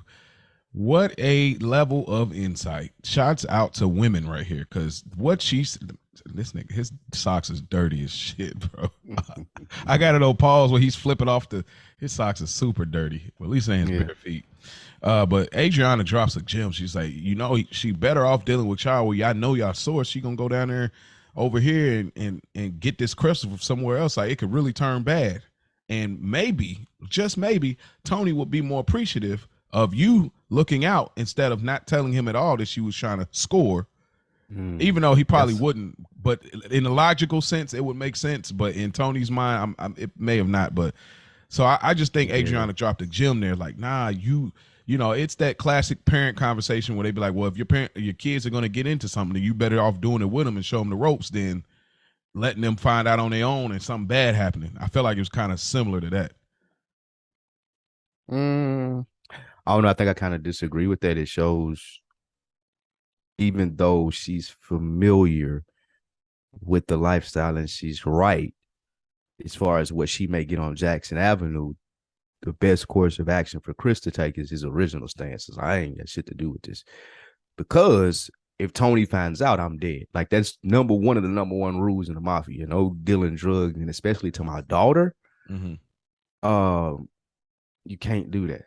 Regardless, I mean, I understand that he's trying to help her, and like she said, they may sell an Ajax or some bullshit. However, that's a safer route for Chris if he values his life versus Tony ever finding out that you sold his daughter drugs. Like he ain't trying to hear that. Well, I kept her from going on Jefferson Avenue. They were going to, man, bro, I don't give a fuck. You sold my daughter drugs. I don't care what you were trying to save her from or anything. Like you should have, because the thing about it, there is the correct method of action. Like I'm not trying to be cool with my cousin. Tony's my boss. The next call that I should make is to him. And your daughter out here trying to score meth, bro. Yeah. I don't know what you want to do about it or whatnot, but this is what's going on. Like and that's your duty as a mafia member. And maybe he just thinking like, okay, we kind of not rocking real tight right now. That's the last thing we need is, oh man, this scene. I'm sorry, bro. This scene. Yeah, sorry. It's the next scene. So so we pan over to Tony visits Jackie in the hospital after hours. It looked like it's even almost past visiting hours. But Tony has a great surprise for him. He comes in, he's with him and stuff, and like Jackie was a little down, and so there's this nurse that comes in, and this nurse comes in and she's like kind of checking out things, and then she's checking out the bed. Next thing you know, she gropes him. He's like, "Hey, take it easy. Like, what's going on right now?" And then she reaches over him, grabs the IV bag, and then next thing you know, oh, look at my button, it slipped. And before you know it, she started getting to it. When you first watched this, how surprised were you at this? Like when it was happening in real time? You could tell there was something going on. Tony got his mischievous stance and posture that he takes when he's doing something that ain't like above board. So you can tell what's going on. I thought it was a good little it added some lightheartedness to the episode, shows kind of Tony's playfulness, and he's trying to get his friend's mind off this dire situation. I liked it. It played out well for me. So this is one of my favorite scenes of this season. I love this so much because now I can talk about what I was referring to, friendship. Do you think this was a friendship move? Like Jackie, he is the boss and all of that, but do you think that they were friends? Yeah. Okay. I think that he looked at Tony as Jackie and Tony were friends. Okay. Because they came up together before he was even the boss. So they probably got made around the same time. Yeah. Okay. They was kids looking at the old OGs, and so. But this woman, she must have been. She looked like she could have been on Sports Illustrated or something, or like she worked at the Bing. She was one of the. I remember the first time I didn't put that together. I'm like, who is this lady? She got six pack. She's perfectly fit. Where did she come from? I think they even showed her again at the Bing, if I'm not mistaken. Okay. So when something else happened, I can't remember what it was. When something else happened, she was there. Okay. Oh, okay. I'm gonna keep out. Yeah, I like that cohesiveness. Like just to like let you know on the underside in that world, right? In that world, like this is where she came from. But Jackie finds it so funny, like because he's not realizing what's going on, and I thought this was cool. I mean, in the mob world, this is just a sign of love here. Like, yeah. I mean, reality is like I'm pretty much setting you up to cheat on your wife, like in a regular world, but in the mafia world, they already have gumars, so it's like this is and most wives that are in this world know that. Just don't make me look bad out here. So he sets it up really nice, and he's laughing because I imagine like Jackie had no idea for real, so he thought this was really hilarious. Like, I like the real nurse tried to come in, Tony, like, I had private party, huh? He hit her with a couple of bills. That was hilarious. Yeah, he's like, I got you, you prick. You should have seen your face. But that's exactly what it is. And plus, it's like, what can you do for a brother like this? You know what I'm saying? At this moment, it's like you can't do a whole lot for him. Like he been here, he probably, he a man, so you definitely know you probably horny. Like that's just a part of it. It's like even though I'm sick and dying, that part ain't shut off of me. So yeah, this is a part of just being who I am. And so I just love that scene, bro. Like just wait, Tony just duck off, look at the flowers, trying to play it off. Like I just love that scene. And shouts out, I mean, hey, Jackie got it off, and shouts out to the Bada Bing and Seal. Yep. We move over to Tony tells Melfi about the Jackie surprise and his condition. Now this is another scene that I wanted to reference, but that I was referencing earlier, but I'll speak to it more. What did you take from this scene? Spike with I think this is where he looks up at the degrees. He looks at her degree, and this I didn't quite this because he finds out like what part of Italy she's from, correct? Like he was like, well, I'm from Sicily and she's from, let me see, because the way things escalate from there, I wonder, like, we see Tony looking at pictures a lot in this episode. So him just looking up at the picture again, but looking at now her degrees. Oh, you know what? Never mind. I take all that back. I'm thinking they're using that to kind of reference, like, okay, she's official. I believe her now, even though it's clear she's in it. She's a doctor. She has the credibility for me to ask these questions about Jackie. I'm thinking somewhere around. I'm not knowing like why Tony's doing it, but I'm thinking like why the show is kind of pointing that out. This is why he's asking doctor questions, because he sees her paperwork. Is that what they're leading us to assume there? Like, oh, okay, yeah, this is official. She is a doctor, not just a therapist. Maybe I can ask her about Jackie. Like, I don't know. I think Tony believes in her expertise. He thinks that she's a very well-read, top of her field doctor. Not just a medical doctor, but he does see the degree from a medical standpoint, like you said on the wall. In my opinion, what Tony's looking for here, just like with the picture, he's looking for the picture that's being painted to say something else than it's saying. He's pushing Dr. Melfi to be like, oh yeah, he'll be okay. Yeah, it's just this, it's just that. But she doesn't fold. She was like, well, I mean, you told me this. And she's really just holding a mirror up to let him make his own decisions versus patting him on his back and telling him everything's going to be okay. And sometimes Tony's looking for that. And very rarely does he get it, which is why he paints the pictures himself and gets the perceptions that he gets. But I think in this moment, he's looking for comfort from Dr. Melfi about the situation that his friend is in. And for some reason, like you said, she refuses to give it to him. She's not going to fold in and say, oh, he'll be okay, or maybe this, maybe that. And that angers him. Like that's what really makes him mad, is that she never folds or concedes to the fact that, okay, I mean, yeah, maybe he might be okay. She's like, I don't know. Yeah, what he's looking but you're for supposed to be so smart, right? That's what he's looking at, right? Exactly. But what he's looking for is not her job. You're looking for what your mother's supposed to be doing. Your mother's supposed to, you've never gotten that. Like he's never gotten that growing up. You know what I'm saying? She tries to break that down to him, which is probably the reason now that you say that, why she wouldn't do it, because she knows that's the underlying issue. Yeah. That what he's looking for that he should be getting from his mom.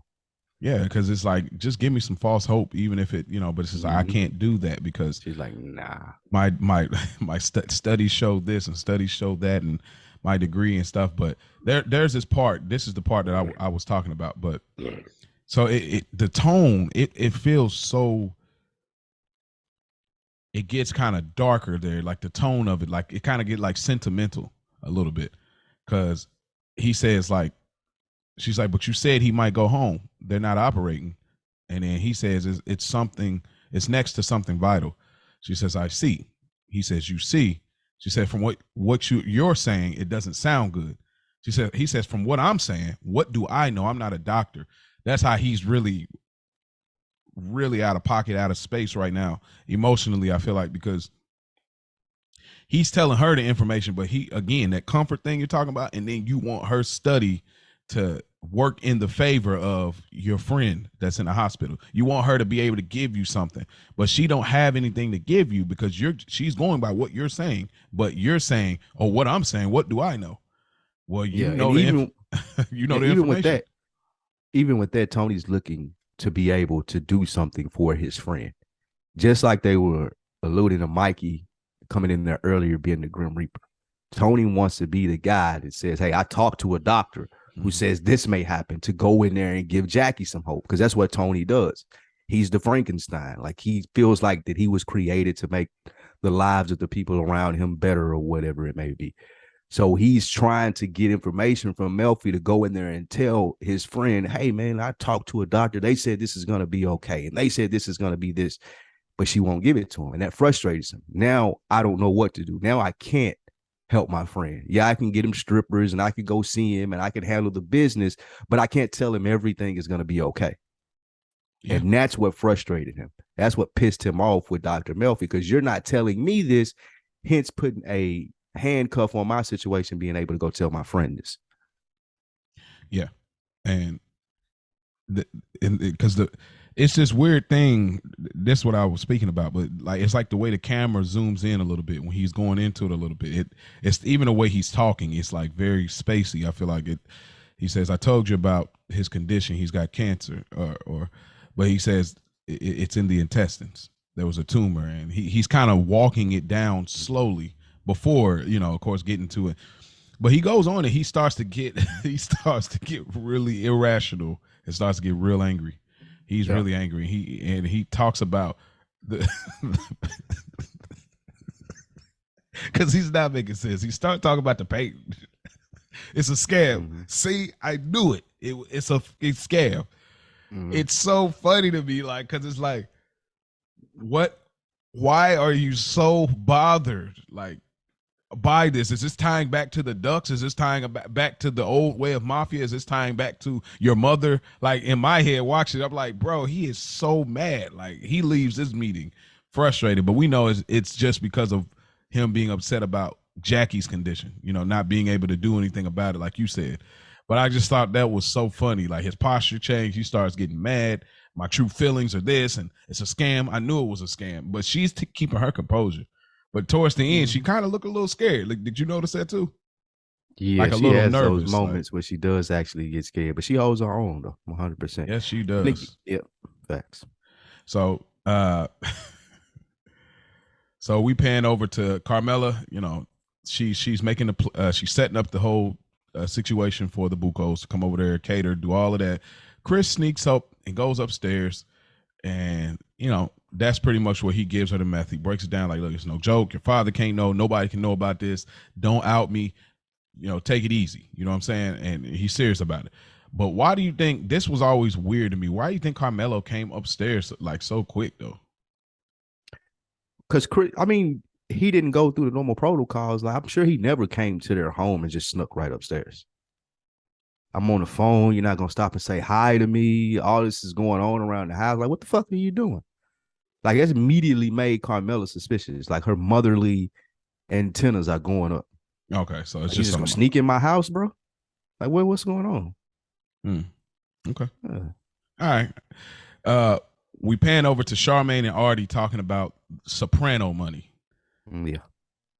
Okay, so whose side was you on here? I mean, you don't have to pick a side necessarily, but Artie, 100. Okay. Is this because you don't like Charmaine, or is it because you just listened to both arguments and his side was more valid? Charmaine really doesn't see the forest for the trees. While I do commend her for having her head down and wanting to be this blue collar couple and get it out of the mud and completely separate themselves from the Sopranos and their way of life, I don't feel like that's realistic in a man's world. A man like Artie has to use the relationships that he's built throughout his life to continue to be successful. That's what we do, man. Network. You go out, you use the relationships that you built with other people. Everybody actually does that. But I feel like the Charmaine, because she knows the interworkings of what Tony does, she's trying to protect her husband. She doesn't really have a lot of faith that he can hold his own in a relationship with Tony. Okay. Taking something from him, having to owe Tony. She's thinking that will break Artie. She knows him as her husband. What happens when something goes wrong? I know what type of person that Tony is. Like, it's not going to end up good for you. So she's trying to protect him from himself. Okay. But I still, like with Artie, like, it's right here, bro. Like, I don't know. I side with Artie. Even though I get Charmaine's argument, I side with Artie on having to take a chance to get where you want to be. Now, I'm with you. I agreed on with Artie too, because he just says, "How is it different?" Like, that's what I love. He's like, "How is it different?"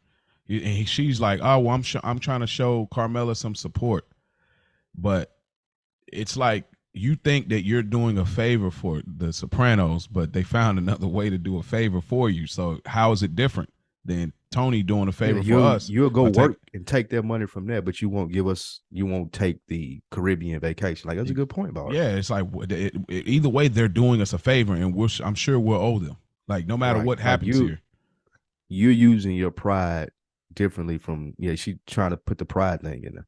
So I love that, but I think one of those funny insignificant things is like, watch what you're doing. You're squeezing the quail.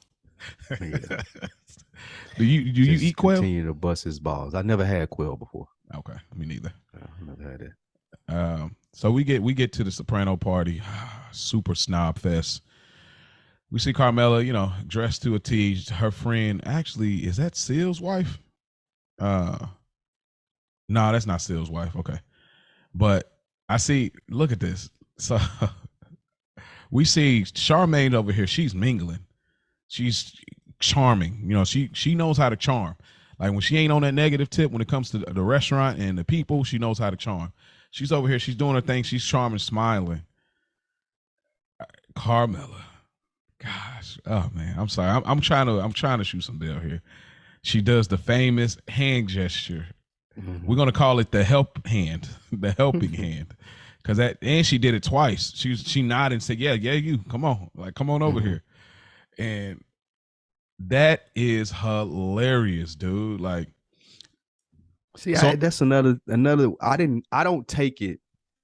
Again, I haven't gotten to the point in the series where I'm finding what Carmela's doing offensive.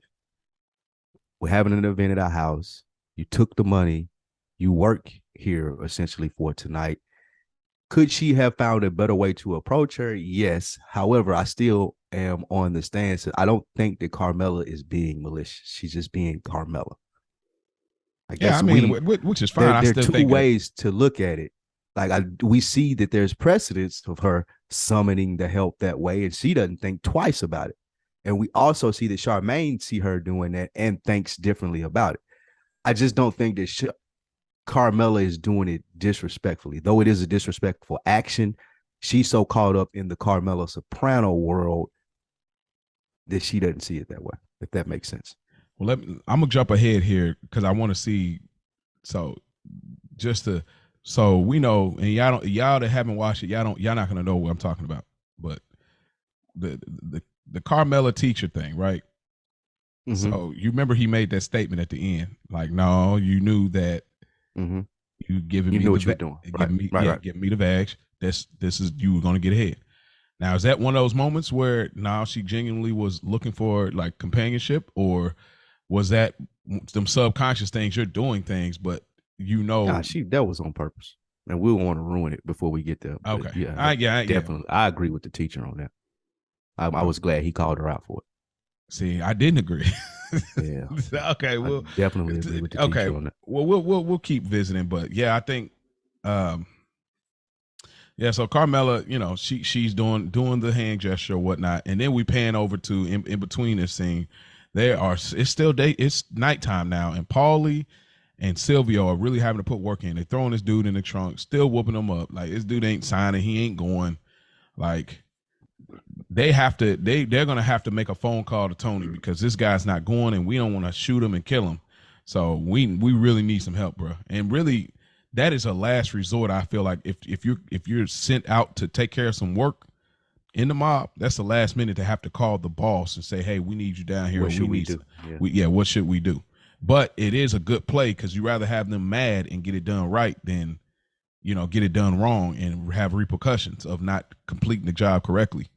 So we pan back to Artie and Tony in the kitchen, and they're having a conversation.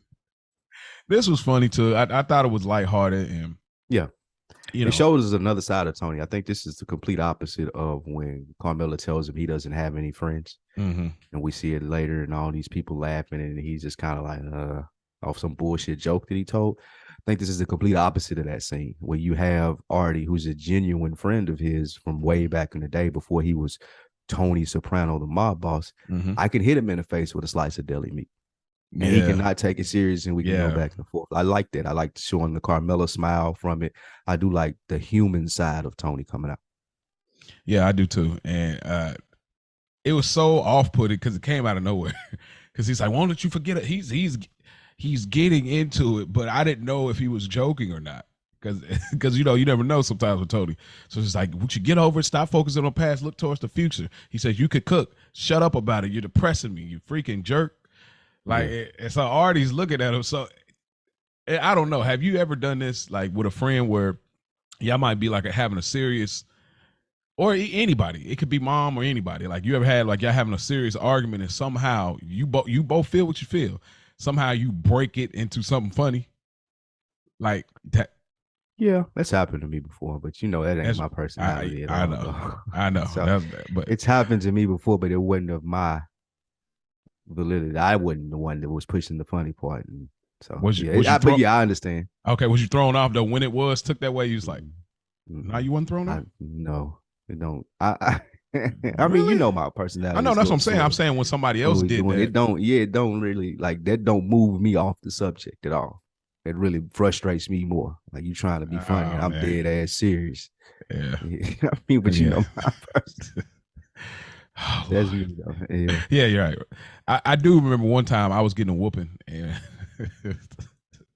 like my mama broke out in mid whooping and started laughing because like Like I'm sitting there with the hands up, like no, like yeah. and like I don't remember. She like because I'm serious and something. Then she found herself laughing, and I've done this too with my daughter, where I was raising my voice, and she was looking at me a certain way, like really into it. And then it's like you stop for a second and hear yourself and realize like you ain't that like serious. Yeah, you sound like your mama. You ain't that serious. You really not that mad. You're just doing this because that's what you have to do. And I try to turn away and laugh a little bit, like because I mean it when I say, So it's just funny when I seen this. It just brought back certain memories. But yeah, I do like this angle. And he threw it square.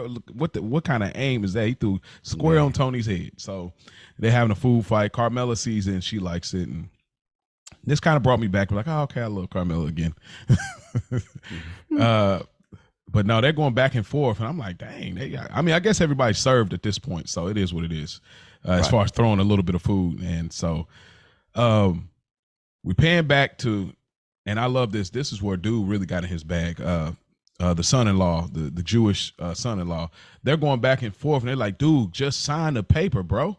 And he was just like, dude, I work my ass off for this. I don't care about me and my ex-wife getting divorced or anything that my father-in-law is saying. I have my right to this. I worked hard for this.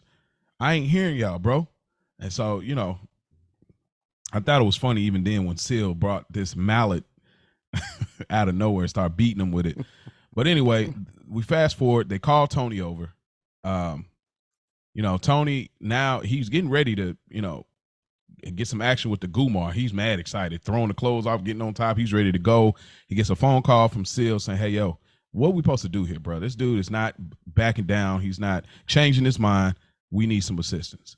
And so Tony breaks it off with the Gumar, and he has to get over there. He heads over there in a robe, taking care of business.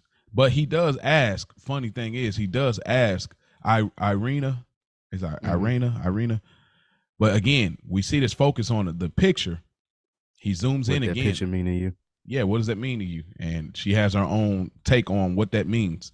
But he, again, just like the other one, he's zooming in, looking deeply into it. He's never looking at it on the outside. Like he's just looking way into it, like past the pool, past everything. He's looking into the window. And in the window, you see like a reflection of a house and some palm trees, but it's dark inside the reflection of the windows. I think this is probably some heavy stuff right here. I'm not an art guy in that way, but this is some heavy stuff. Like I'm looking at the picture, I'm like, yeah, it's pretty deep. Yeah, I ain't picked nothing up off of it. Oh yeah, art appreciation in college, but that didn't do nothing for me. I can see that. I can totally see that. It didn't do nothing for me.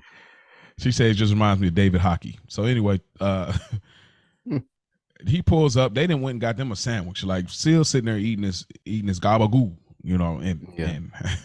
and they're really talking. It's like this dude, he's not going nowhere. They're having a conversation. Is there anything you want to add to the scene? Of course, we know he's about to make that phone call, but there's anything you want to add to the scene? No, I think that it stays true to that guy's character and being adamant, and I'm not folding. Okay, I ain't going. Okay, and I like his whole speech with the Jews and Romans. Like I like that. That was powerful to me. Just how the Jews had stood their ground with 900 people, versus them having thousands of people, the Romans. And so I did really like that. But he calls Hesh. Hesh is in a bed, and we know this is an intricate. It's not. This is intricate. I'll say that. But Hesh is in the bed. I thought it looks like it's a black woman in there. Yeah, he liked black women. Yeah, he likes. He's married to a black woman. What, in real life? No, I don't hear. I don't know. Oh, I didn't think he was married to a black woman. Yeah, I think that lady later on when we see him, that's his wife. Oh, and maybe the same girl that's right here. Ah, okay. So he probably just had Gumars too. Yeah. Oh, okay. Well, but this is an interest, and we'll find out why this is even more interesting that Hesh is into black women. That's. But we do have our black person alert. Bling, bling, bling. This first black person in here, they're asleep in the bed with Hesh. But Hesh just tells him straight up, like, what's one thing men don't want to live without? And boy, did he body that. And that is a true thing. Like, you want to, because ain't no coming back from that. Like, if you're getting tortured and they do that, you might as well finish the job now. That's what niggas think. Just go on tell the info before it gets to, like, you come out with the pliers or come out with something that's gonna snip, like, all right, you got everything, bro. Ain't no facts. Because ain't not at that man, I can't even go into it, bro. It's so deep. Like, of just being a man and like being robbed from you. So, which I thought was a deep thing on Thrones with Grey Worm. I felt so heavy about that with that army. Interesting. Yeah, I ain't never even really consider it from his standpoint, but more so from Varys. Oh, him too. Bald head guy. Yeah, him too. Yeah. Yeah. But I think Grey Worm, it was just like he really was into this woman, and I imagine if he did have those parts, there would be that attraction in that element as well. But like the way man, one day we're gonna talk about Thrones, because I that love story I was super here for, and I really love that woman that played her. And that was one of my least favorite storylines. But we'll move past. Oh man, this guy. Man, I need to come up with a chart to find out like these are the only pockets you're into. Then I'm gonna go hyper those like that. That's what I really will, because then I'm like, okay, I know who I'm dealing with in this regard. This is only what you're here for. You're here a little bit for this, more for here, percentages. So I can be like, I'm only gonna focus here. You know how you know who you're dealing with. Yeah. So, but yeah. So Tony he smiles and he does the famous Tony smile. He's like, oh, yep. Says, Paulie, get the bolt cutters out the truck. And so I thought it was interesting. They already prepared for that. Yeah, I always have those just randomly in the trunk. I guess that's a part of their torture method. Yeah. We pan tools for the trade. Tool for the trade. You know, gotta have my work gear. So we pan over to Carmela and Charmaine in post party. They are in the Sopranos house though, right? Yeah, the Sopranos. Okay, I look, because I was like, man, it's all nice and clean in there. But we do pan over to that, and they're having a conversation. She's like, oh, they love the party, and she's doing that generic privileged white woman thing, just whatever. But she's really into it. She's feeling good about herself, and she still has this condescending tone. But I'm not going to say she's digging or trying to purposely do it. That's just naturally who she is. But boy, this is a mic drop. This is. Yeah, I feel like if Charmaine is taking it the way that you are, then why are you continuously like this? Is even worse than Artie, because at least Artie is genuinely friends with Tony, right? Like he's not taking what Tony is doing as digs. I'm not saying that you're off, because you were 100%. Like I read it that way too, first couple of times watching it. However, what is Charmaine doing there if you're not her friend? Like if you're taking the things that she's saying this way, she's just sharing her successes with you. I can't help it that you're taking it that way. I think that's a significant part of it. Like she really doesn't look at Carmela as a friend, but Carmela in this light is actually viewing her as a friend. Like I'm just sharing my what happened with you. Oh, they called for dinner. Oh, they called and want to do this. We had a really great job at this fundraiser. The food was great. Like there's nothing here in what I'm saying me. I'm just sharing information with you. You're just taking it that way. A lot of jealousy there in Charmaine's eyes, I think. I don't think she's jealous of her. I think it's the history thing. It's just like we were so cool back in the day. Like we used to hang tight. We was two couples, and this is how we rock. But over the years, you've changed so much. We hear a line later in the season. But I'm saying like, bossed up is crazy. But we know it's like, there's a later line, at least with Tony Soprano, you know where you stand. There's that later line from Bacchese or something like that. But so I think Charmaine already knew and already knows where she stands with Tony. Tony, you always been this way. However, Carmela, you know what I'm saying? There's been some recent developments over the years where you started moving different, where you act like you don't remember how things used to be or how we came up. And now all of a sudden you acting like I'm a second-class citizen. Like that's why and you think it's jealousy, but Charmaine, she's not just reading deeply into it, because Charmaine does have some kind of insight, because she was like, you keep acting like I have a problem with how things are for me. I'm good. She's acting like that. Like again, I don't think that Carmela, she is. Like you went out of your way to tell me that you slept with my husband, and you're taking me sharing the successes of a benefit that I had at my home. This is a fundraiser that I threw for you, so you and your husband could get money in your pocket. So you're taking it in a way of, oh, you're trying to shit on me because you're telling me about your life. I don't like that. I don't bite that from Charmaine. She's jealous. Nah, but you mean I'm always like, because you always, what happens is you always take you use the logical side and take the emotional intelligence side out of it. That you always do that because emotions range though. Like the logic is going to be the logic. Yeah, the emotions range from person to person. I mean, but if you want to use logic, everything is okay. In everything, I killed this person because of this. It made sense to me. Yeah, that's exactly. That's why I'm like, bro. That's right. But we're not creatures that are built on just that. If we were, I mean, it'd be a different world. But that's what I'm saying. That the emotional context it's necessary to line up with the logic. Logically, yes, it's like I am doing this, but at the same time, like Charmaine knows her. Like they're not. They go back. So one thing on that before you move forward. Yeah. What I think it is for me is we were talking about on another week in the book. So I was reading this book called The Four Agreements. And one of the agreements is not taking things personally. So I'm kind of trained, or I'm trying to train my mind. I haven't perfected it or not. I can't take it personal what you're saying to me, or if you're sharing your successes, or how I even feel about your successes. That's on me, not on you. So when I'm looking at Carmela saying, hey, yeah, this happened and this happened and this happened and this happened, I know we're supposed to perceive it as viewers as, maybe a little slight or whatnot, because that's Carmela's character. However, she's not directly taking digs at her if we going off the assumption of Charmaine is feeling that way. I don't think that Carmela is laying it out that way. You just perceiving it that way if you're Charmaine, because you're not in the position that you want to be in. If you had the house that I had, if you had everything else that I had, and I'm telling you this, you like, okay, that's great, because you would be more familiar with it. So is she being a little insensitive to their situation by stating these things? Yeah, I could say she's being insensitive because she isn't displaying the emotional intelligence to understand how Charmaine is perceiving this. However, how Charmaine perceives this is on her, not on Carmela.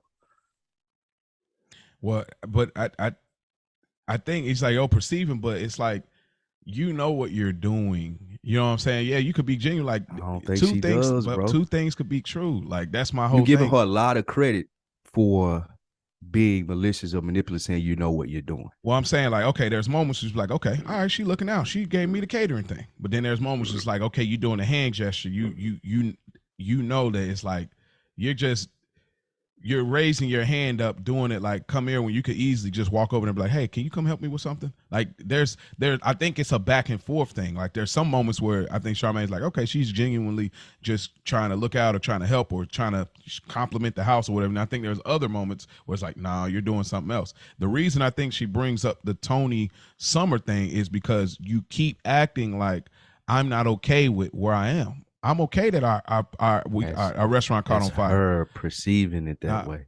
Nah, it's not, bro. It's not. Like, women have that insight. Like, women have that insight, bro. When it comes to other women, they have that insight. Like, you think, well, we're looking at it from here, yeah, a script, but they have that insight.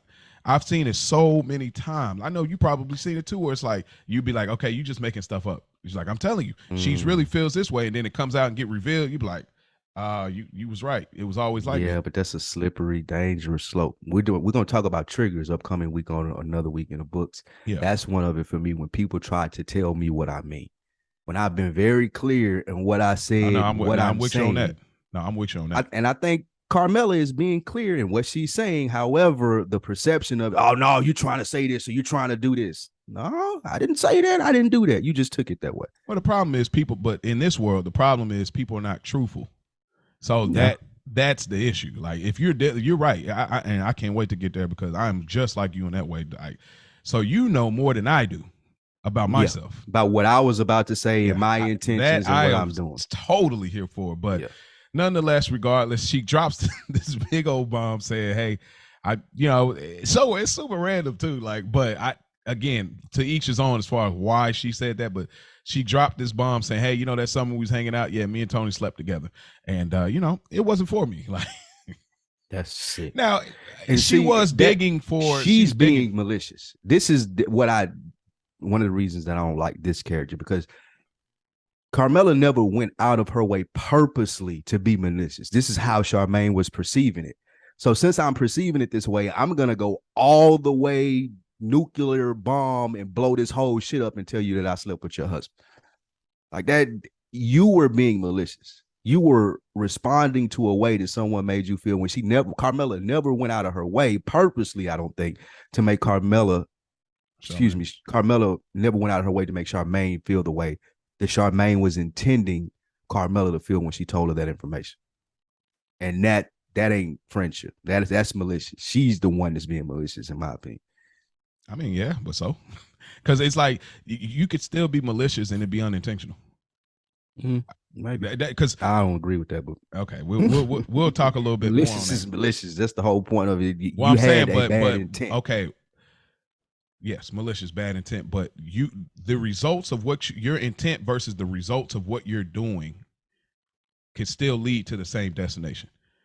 Now, what happens is somebody tells somebody you can't feel that way because, well, that wasn't my intention. You know what I'm saying? So it's like, that's fine. But like, if we've had a conversation about it before and then it stills that, I'm now questioning your intention. But if we're going to go by your logic, then it's like, okay, yes, her feelings is hurt. She's feeling like you bossing up on me. You just being Carmela, just being Carmela. It's like, you know, so she ain't got nothing to fight her back with, so she drops the bomb of I slept with Tony. Yeah, it was definitely unnecessary. And if you did feel that way, your life was where you wanted to be, what the fuck does this have to do with anything? I think it levels the playing field for her just to say like, nah, here's why, bro, because it just saying, it's like, look, Carmela, I could have had the life you have if I wanted that. I don't want that. That's the whole point I think she was trying to say. It's like, I could have had, if I wanted Tony, I could have, and we see later Tony. That's such a hater thing to say. That's fine. Like, there's a lot of haters in here though. And I don't think they're having friends. That position is just, well, that's the point. That's my whole point. Yeah, what, they're not friends? Like, quit.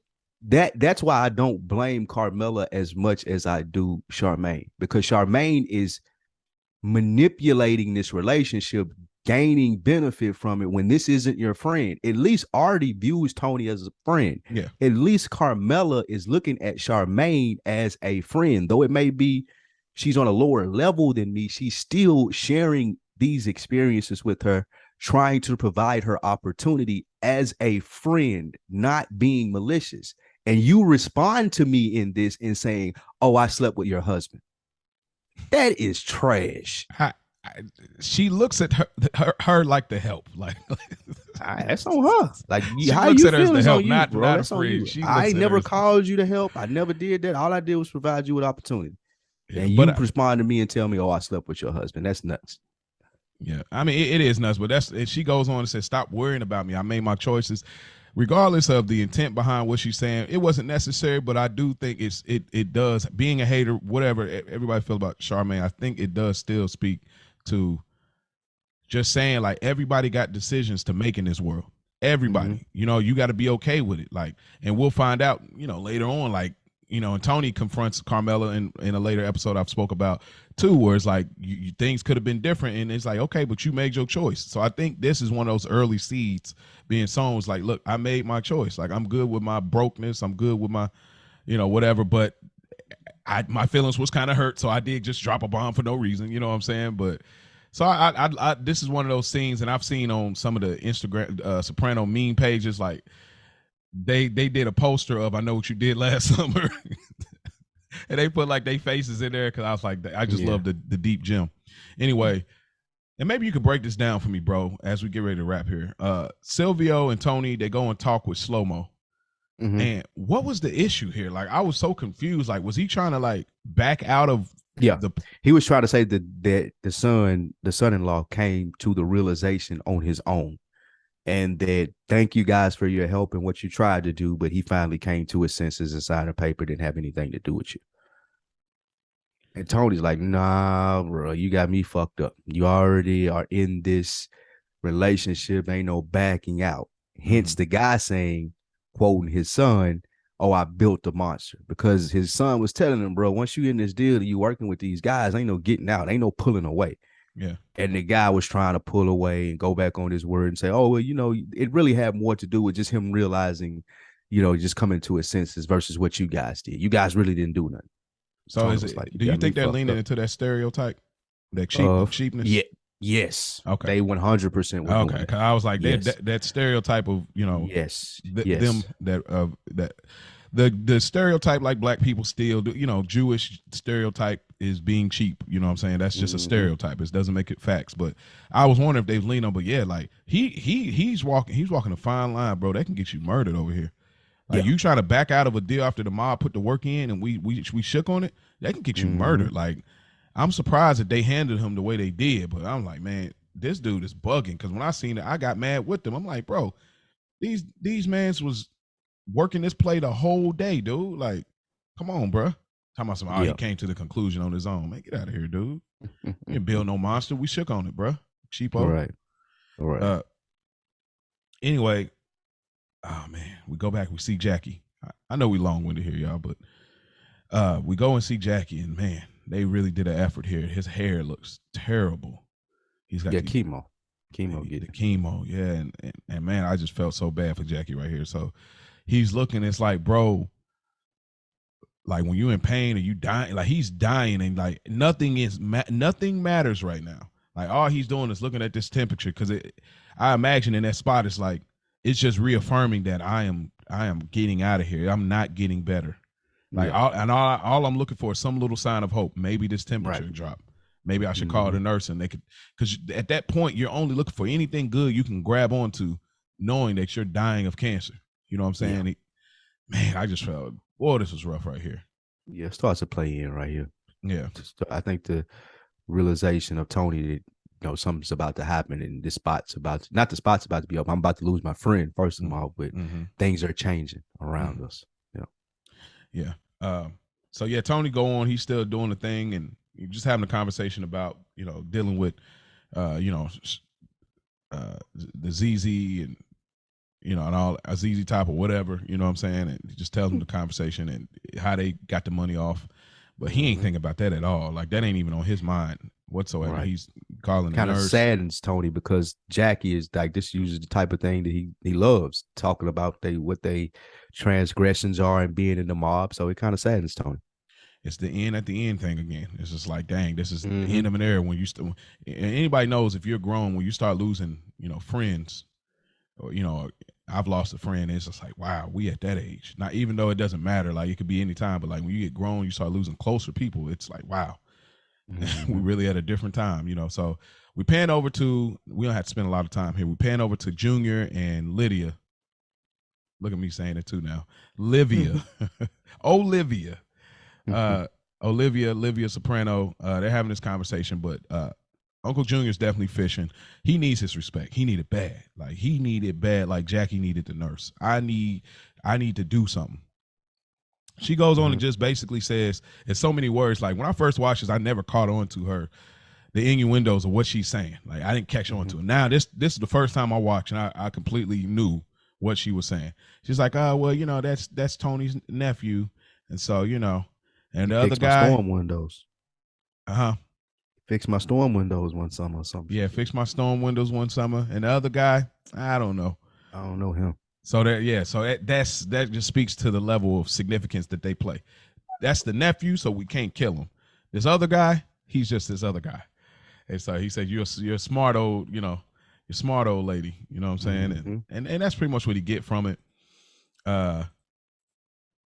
Tony, now if you want to send a message, don't touch anybody in the family, but that other kid, he can get it. That's essentially what she told Junior. Junior leans on Olivia for that counsel. He needs someone from that time period. He feels like is equal to him because of her dealing with his brother and being in the lifestyle. So he takes that, and this isn't the first time. Well, excuse me, this wouldn't be the last time that Olivia gives him counsel on how to conduct his business. So we pan over to Tony in the last Melfi meeting of this episode. He talks about what is it, what Jews again? Well, the Orthodox. The Orthodox Jews. He speaks about it. He says, I was called Frankenstein today, and he talks about like their foundation of their belief, and they're not afraid of death, which we've seen it earlier. But I just want to talk about this concept of Frankenstein, with Tony real quick. Do you think Tony is like Frankenstein? Do you think he really doesn't feel anything? Yeah. I think there's several things that play out throughout the season where without giving any spoilers away, Dr. Melfi actually realizes it from studies and Oh, from things that that. are Okay, happening from too. that Yeah. study. So yeah, I think that's a breadcrumb for later stuff that we figure out. But You, 100% think that's true. you know, that makes it so hard for me as we wrap here. But that always makes it when that reveal came, it made it. It definitely it was really good because it's realistic. But it just made me so hard because it's like we really love Tony, even though he's a murderer, he's a killer. You know, he's a terrible person. But just to go through all of this therapy and they have a different diagnosis for what we were rooting for, and this is me keeping it from being spoiled. It's hard. So I still, even though I see that, bro, I still feel like there's some ounce of it. I do. I don't know how it changed, but once we get to that level of this review, maybe I can be able to make some fair points to that. But when they came out with that book at that time, boy, they bodied that. Like, ooh, they tied everything up in a nutshell. So that Frankenstein thing, and then he finally talks about Jackie, but he he's heard about it. And this gives us the last part of the episode in regards to acceptance. And it's funny because they use the therapy sessions as like the vocabulary. So the first therapy session, denial; second therapy session, anger; third and last, acceptance, which was very creative. Just like last episode, where in the middle point they did the bathroom scene and kind of show you like the halftime show type deal. So yeah, they go to Meadows rehearsal. I mean, they go to Meadows recital. Tony comes in with the squinky eyes. I think he was really trying to make an effort to tap into this emotion. Have you ever did this before? Hell no. Fake an emotion? No. Not yeah, like okay. All right. Well, all right. No. So while they're doing that, they're having this montage. We're hearing her sing. Are these guys Russian? Yes. That grab up Chris? Mm-hmm. All right, so they grab up Christopher, and they take him to to a dock, and he is scared. Like he definitely thought it was a rap. But the crazy part about it is he thinks it's a rap because he supplied Meadow and Hunter with crystal. He's still not thinking that it's from Uncle Junior. From the trucks, right? Again, how Uncle Junior still gets. don't get the respect, bro. Like he's still putting this on Tony. Like there's no way he could have did this. No way. Like they ain't giving him no kind of credit. So we see the guy out there, and he scares him. And I was like, I thought about this as we move on. I was like, man, to do a deuce in your pants and just be with your hands cuffed behind your back. The guy said, "P you, bro." That's so uncomfortable. Like you got. That's funny as hell. Man. So yeah, they scared Chris shitless. But I mean, you should be. A lot of people they say that's what really be happening before. People be actually getting bodied or whatever. And then we see Tony. He tries to grab Carmela's hand. She ain't feeling it. It's normal behavior. I just found out some information about you, and somebody got one up over me at this moment. I feel like, but we see this last scene. Brendan finally he's laying in the water looks super hot, by the way. He's laying in the bathroom chilling, got his box of cigarettes on the corner with a pink lighter, smoking a cigarette. Mike comes in. Mikey, he's ready to put that work in. Mikey look excited about this. The Grim Reaper right here. Yeah, he don't like Brendan. He don't like Brendan at all. He comes in. He says, "Hi, Jack. Bye, Jack." And that pretty much wraps up this episode of. Well, the last scene was Tony seeing Meadow and Hunter singing. It was supposed to be like a beautiful outgoing, and it strikes a tear in Tony, right? Yeah. I compared that to the opening scene of him looking at the picture and him saying that there's something malicious about the picture. He's looking at this picture and it's almost picture perfect to him. His wife is next to him. His daughter's up there singing, doing her extracurricular activities. They look like the happy suburban family. Underneath that, Carmela's pissed off because she just found out what happened with Charmaine. Meadow and her friend are high off crystal meth. And you just came from fucking doing some crazy shit as well. So I think that it tied back in with the picture in the beginning where he's like, when you said he's looking for something that's not there, but when the stuff is right there in his face, he looks over it. And that's the world that Tony Soprano lives in. How long was you waiting on that one? Till we got to the end. I put it together when we watched it, yeah, but I wait until we got to the end though. This is the strong silent type over here. Yeah. All right. So But yeah, that was the opposite side of him looking at the picture, I think. okay, I like that. That's a great observation. Mm-hmm. So we do a ranking system here at the end of each episode. We do our Good Earner Award, we do our Broken Balls, and we do an episode rank. And we'll talk about it, just one of our favorite, funniest, or flyest moments of this episode. So first, Spike Lou, the Good Earner Award, which is the MVP of the episode. Who would you rank that to? Who in your opinion gets that? I'm gonna go with Meadow. Meadow was able to get her crystal, and she bodied her little solo performance, made her dad cry at the end. She really knows how we see to navigate this world.